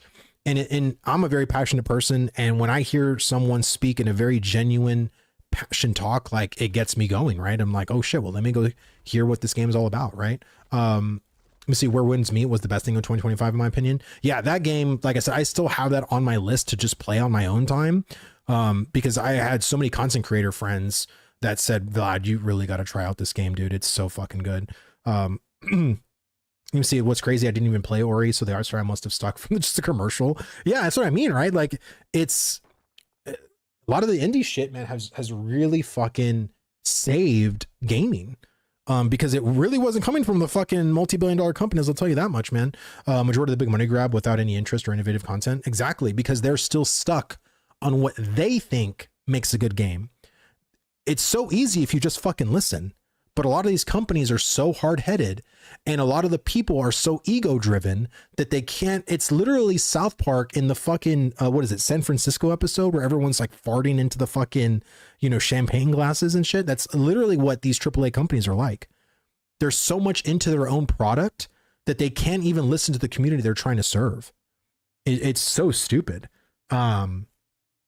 Let me see. Vlad is making AAA is expensive and risky and takes a long time. That's why you won't see them publishing every year. And it's also a brand risk. Well, honestly, the brand risk for a lot of AAA studios is most of these people aren't buying their games anymore. So, I mean, it doesn't mean that the AAAs have to pump out games like every year. But the fact is that you're right. It does take millions, now hundreds of millions of dollars to make a singular title. And the fact that they're so tone deaf, and the fact that they still don't understand what makes a good game, and they get jealous at games, especially the indie people that do make good games, they don't even want to like accept it. You know, it's so stupid. Let me see. What I liked about Where Winds Meet was the professions. I was a doctor, and people would get hurt for like a sprain or a headache, and they would need a doctor to come and heal them. And the heal was a mini game. See, that's so interesting. Like I would be very interested to see like how that works, because a lot of the people that have talked to me about Where Winds Meet is it has so many really fun mini game MMO like systems in this open world game. And I'm like, all right, well, I probably have to try it at least, right? So I just been sort of waiting to see maybe if it goes on sale or, you know, it's just honestly like right now, I have no fucking time. And when I play a game, like I usually get succumbed by it. You know, this is why I play Ashes a lot. And but then I also have to make like YouTube content for Ashes, and then I have to like do all my shorts and like my back end stuff, and that all takes time. And it's like, and then I think of myself, oh my God, should I even fucking play another game that could take more of my time away? It is just, like it just gets so for me. The thing I hate was the time gated content. Then Ashes came out, so I was back to test this phase. Wait, where Winds Meet is free? I did not know that. Holy shit. So if Where Winds Meet is free, oh, it's a mobile game. Okay. So I'm guessing it has like the pay to win stuff in it or whatever. So technically, is it an MMO then? Or what is it like? What genre of game is it? Is it just like an open world, like sandbox game kind of thing? 100% free, no pay to win, no pay to progress, all cosmetic. Wow. And it's made, who made it? What company made this game? Because that does not sound like some multi-billion-dollar company. Chinese? That's super odd.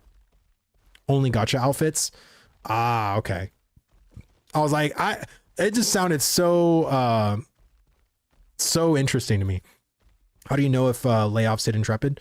Because we were literally talking about it. Let me show you real fast.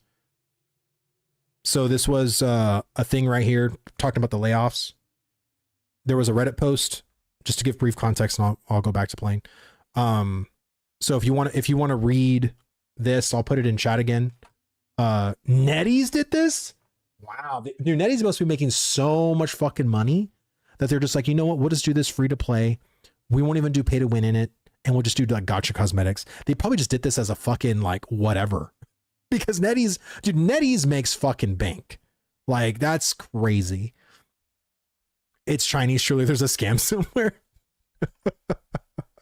It's not a mobile game. It's just cosmetics, and it's basically a solo MMO that you can co-op. Ah, so it's a solo MMO. That's a very interesting way. Big Arcane, thank you so much for the sub, brother. Thank you. Also, I think Ashes will struggle with its subscription model in 2027. I think it possibly could, but if Ashes is good, it won't. To me, again, like if Ashes is a great game, like I don't think it, like just like anything else, if it's great, people will get it.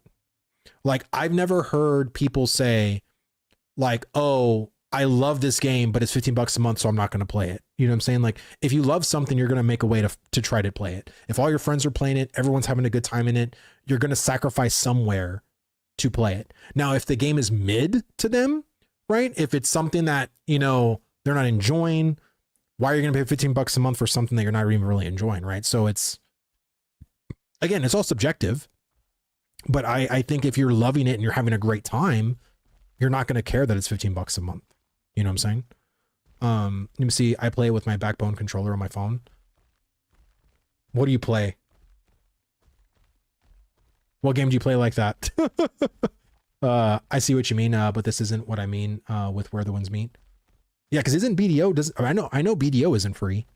Like you do have to actually play you have to pay something for BDO. Netflix has turned to poop, but millions still buy that subscription. Yeah, I mean, honestly, we have Netflix. And I was talking to my wife about that because we pay almost like $20 a month. And I hardly go on Netflix right now. Like seriously, like I am hardly on Netflix.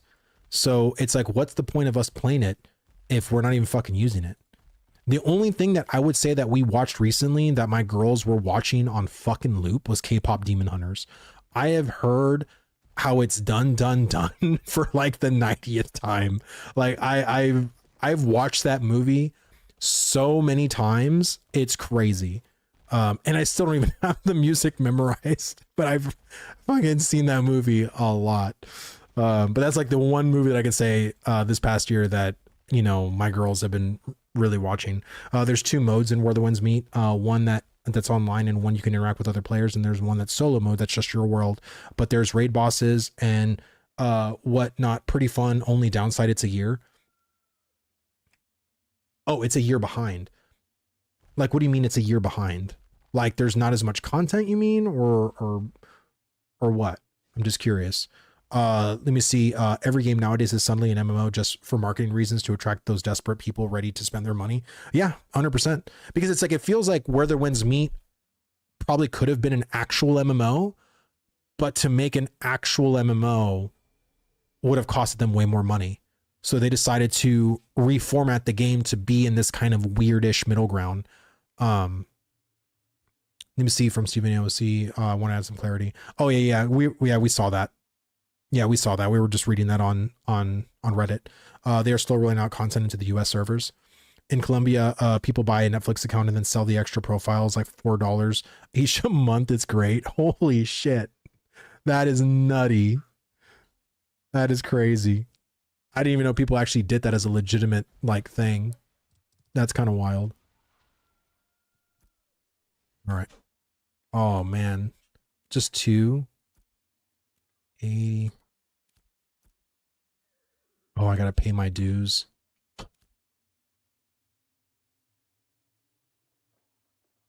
Sorry, that was my little girl. You see, I mean, you can buy AOC accounts on G2G for like $10. No way. There's no way. Are you serious? Because I could have sworn that you could buy like accounts, but they were way more than $10.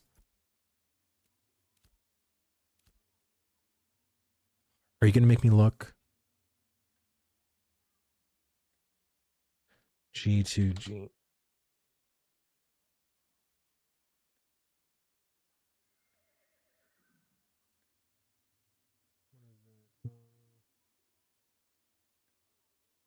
Ashes of creation.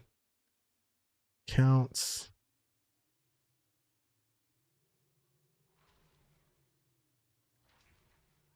I see $15 a month.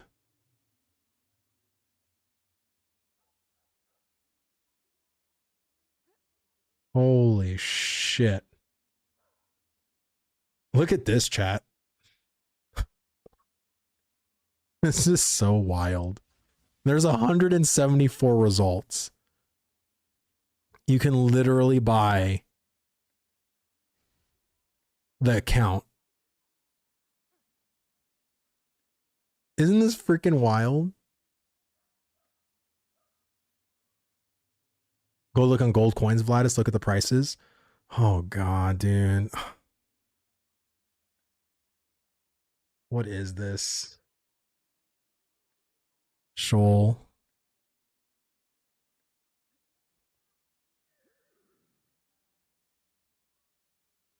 It's literally for 30 gold, it's $15.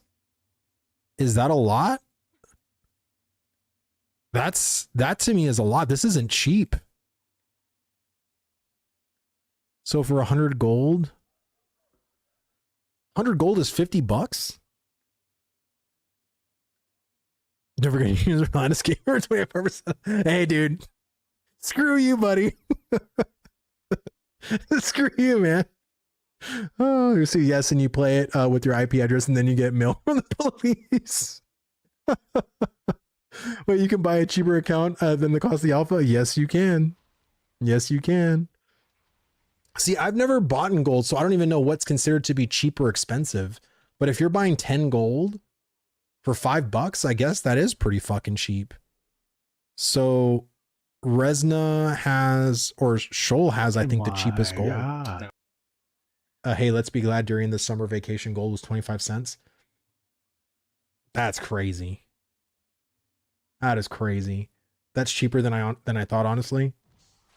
Yeah, that's wild. Well, at least they don't have the Jova 1 to 5 minute delivery. AOC over 8K quick completion orders. The 2 and 3 methods are the safest. Oh, they actually tell you, the methods. Okay, this is crazy. Method 1, face-to-face trading. Put any items, put up any items. Through the market, I do not bear the handling fee.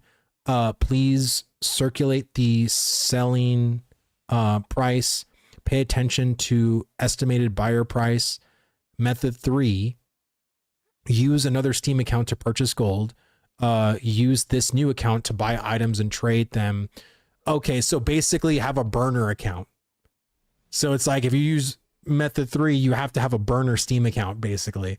Holy shit, dude. This is fucking wild. What is this?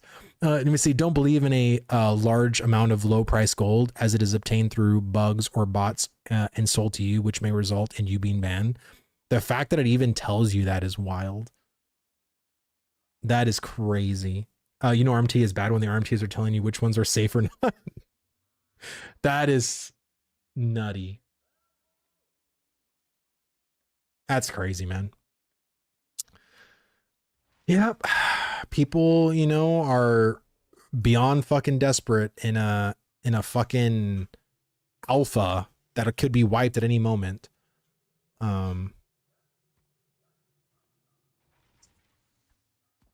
Just makes me laugh a little bit, makes me giggle. Let me see. I was AFK. What was going on? Teaching us RMT. Apparently, G2G told you all the different methods that it uses to trade its players the stolen gold, or like when you buy gold from them, like the safest ways to get that money from them, which is fucking wild. Steven's account on there to sell gold and fund AOC Gigabrain. Oh my god, dude. Let me see. Honestly, RMT is never going to change. Every MMO has it, as it feels like. Oh, of course, dude. Like I said, any MMO that comes out that's worth its weight for people to go in and play, you best believe the RMTers are going to be there too, man. Like it is what it is, dude. This industry, the RMT industry, is a multi-billion-dollar industry. Like it's fucking huge. And I would say after 20 years, like we're probably longer, right, of MMOs, it is definitely a multi-billion-dollar industry. This people gladly spend money to stomp a person because they were upset at them. Like it is what it is.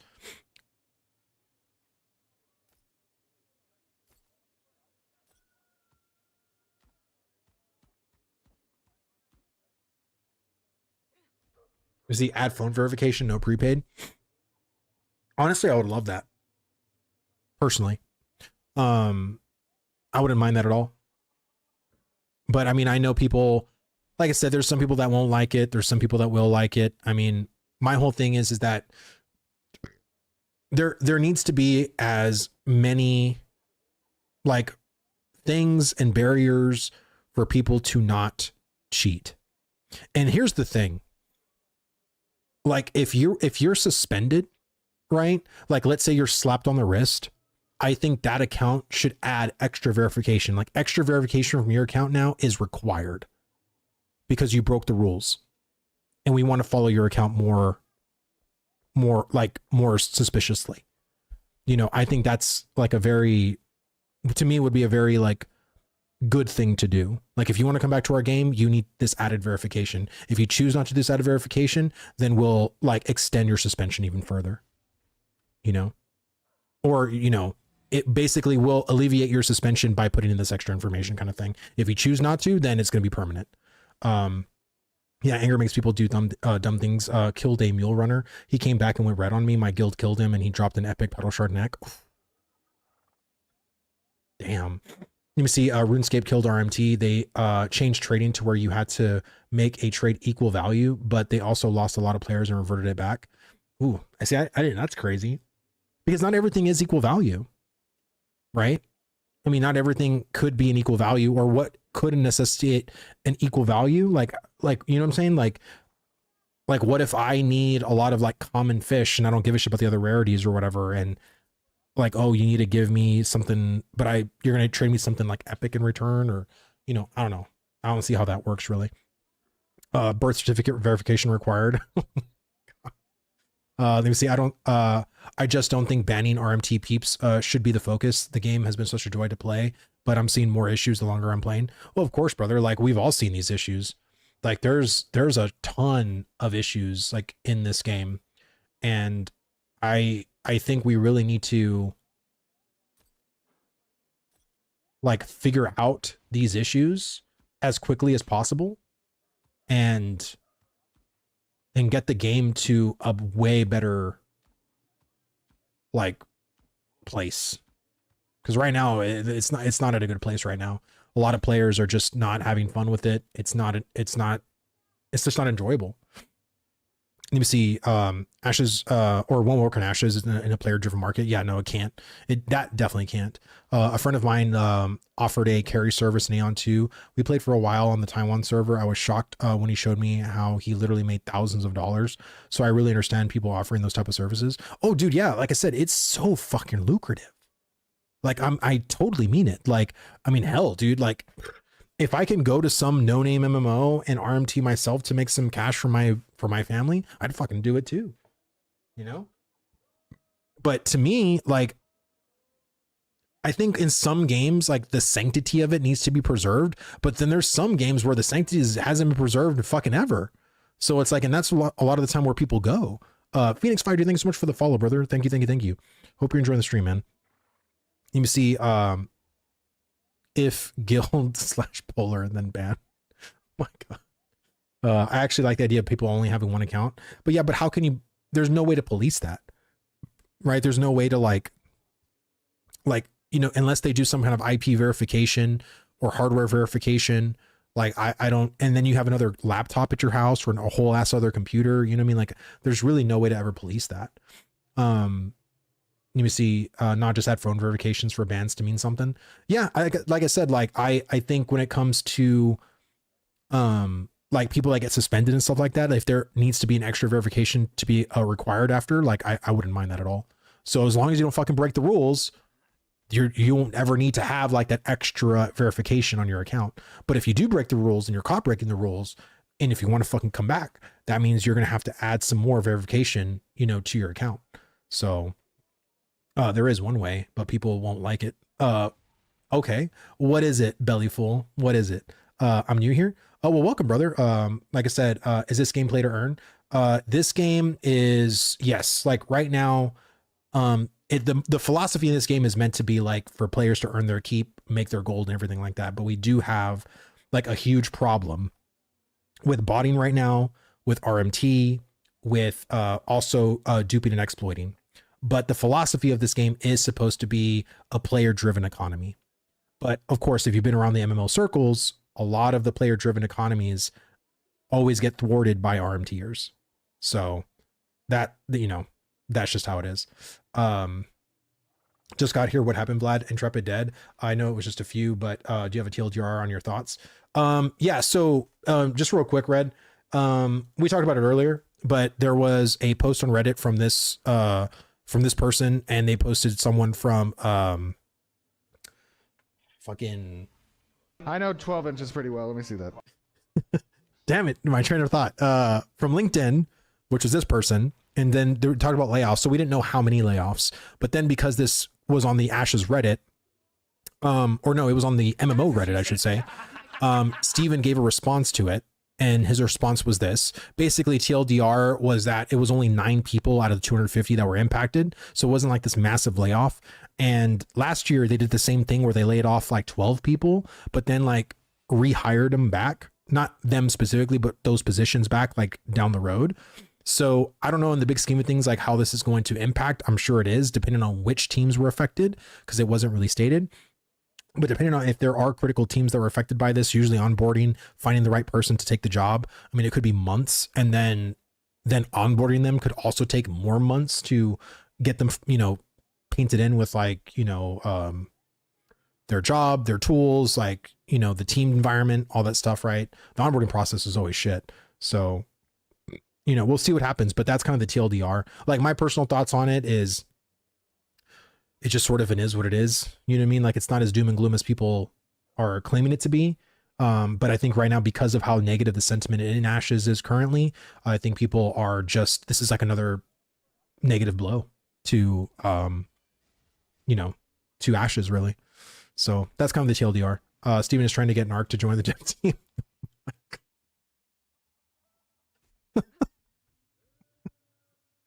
You guys are fucking wild, dude. You guys are so wild. Oh my god. Oh yeah. I mean, this game has amazing potential, but they have a lot to focus on now, and they need to be extremely transparent in the next 3 to 6 months to fix the bad rap. I would say right now, like they have time, as far as like the reputation goes, because I think they can still develop a bad reputation in fixing everything anyway. At the end of the day, the thing that people care about the most is the results, right? And if we can get certain systems back on track, if caravans can become great, like, look, all you have to do, if you had a small patch, let's say 7 lines, and those 7 lines consisted of nerfs to the fucking crate system, flagging when you pick up another person's crate, caravans are buffed, you have bigger storages than caravans. Caravans are now at a base speed, like 25% faster at a base speed. There's actual like caravan components that actually do shit for more engaging PvP. Those 7 lines alone would have caused way more hype than anything that major patch did. Again, it's all about addressing the community concerns regarding certain systems. And I think if we can do that correctly, then overall, I think we'll have a win. But right now, we are just not at that winning patch yet, where the systems that we've been calling out to be nerfed and to be buffed and to be adjusted and to be fixed just haven't got there yet. You know what I'm saying? So it's going to take some time, but I hope next month in February, we get exactly that. You know what I mean? Exactly those things. Let me see. Been with the game since Kickstarter. They need true roadmap that's realistic. They can't be letting people down. Yeah, I think right now people have been in this whole roller coaster ride of emotions of, feeling really good at certain points, feeling really terrible at certain points. And I think they just need a win. Intrepid overall, like, especially right now, like after hearing these layoffs, I don't think this did anything positive for the community, nor did it do them.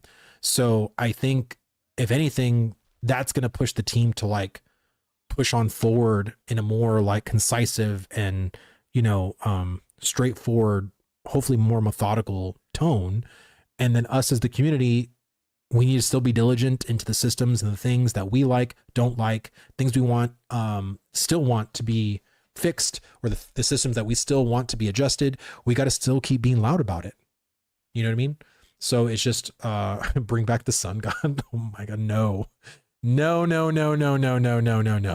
We do not need to bring back the sun god. The sun god can be away. You can go over there. Yeah, so that's kind of it. So yeah, guys, I'm gonna go ahead and I'm gonna call it right now. But I really do appreciate everybody coming on and hanging out with me for these past few hours. And let me know, did you guys like the fact there wasn't a countdown anymore? Did you want me to stick with this couple of days? Like I said, I still might use a countdown to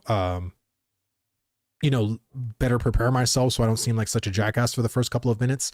But yeah, like hopefully you guys enjoyed the stream. I think we had a really good conversation today. Good luck. The game is on pace to fail. All right, brother. Well, thank you for the luck at least. Let me see, exactly wasted time I stopped playing. Yeah, and like I said, if you guys aren't enjoying your time, then you have to go elsewhere. Like, there's no reason to be so frustrated at a game that isn't finished. Like, go to games that are finished that are still shit and complain about them. You know what I mean? Like, that's probably better served to your time. You know what I'm saying? Let me see. Vlad is still be streaming the PTR now that the PTR has been lifted. If there's stuff worthy to be tested in the PTR, I will be there. But I just didn't see anything about these patch notes that really wanted me or grabbed me to go into the PTR personally. I've been watching your videos, your vids very recently. Would love for you to continue this kind of content. Yeah, man. Like I said, I stream every day for at least a couple of hours. I try to keep my streams to at least 2 hours. Like, sometimes I'll go longer. But I think having a more concise stream instead of it going like 4 or 5 hours long, that way when people can rewatch it later, it just feels like it passes by quickly, rather than like, the fear of clicking on a 4.5 or 6 hour stream, so, and it gives me time to spend time with my family and also to game. So thank you guys so much for watching. Let me see who is currently streaming right now. And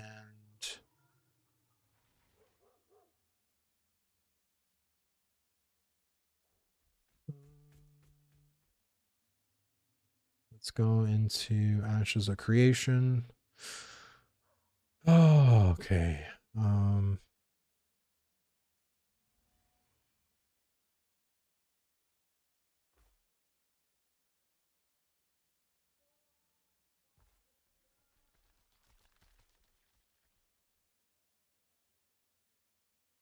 Sorry, I'm just looking. There's always so many new people that I've never seen before.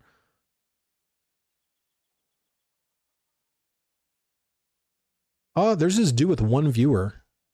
Shady Pains. He's only been streaming for 7 minutes. And he's brand new. He says he's still learning and enjoying Ashes of Creation.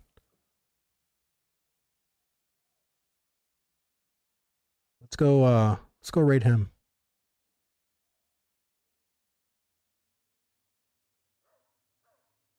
Oh wait, he's been streaming for 7 hours. Holy shit. Well, hopefully he isn't leaving anytime soon.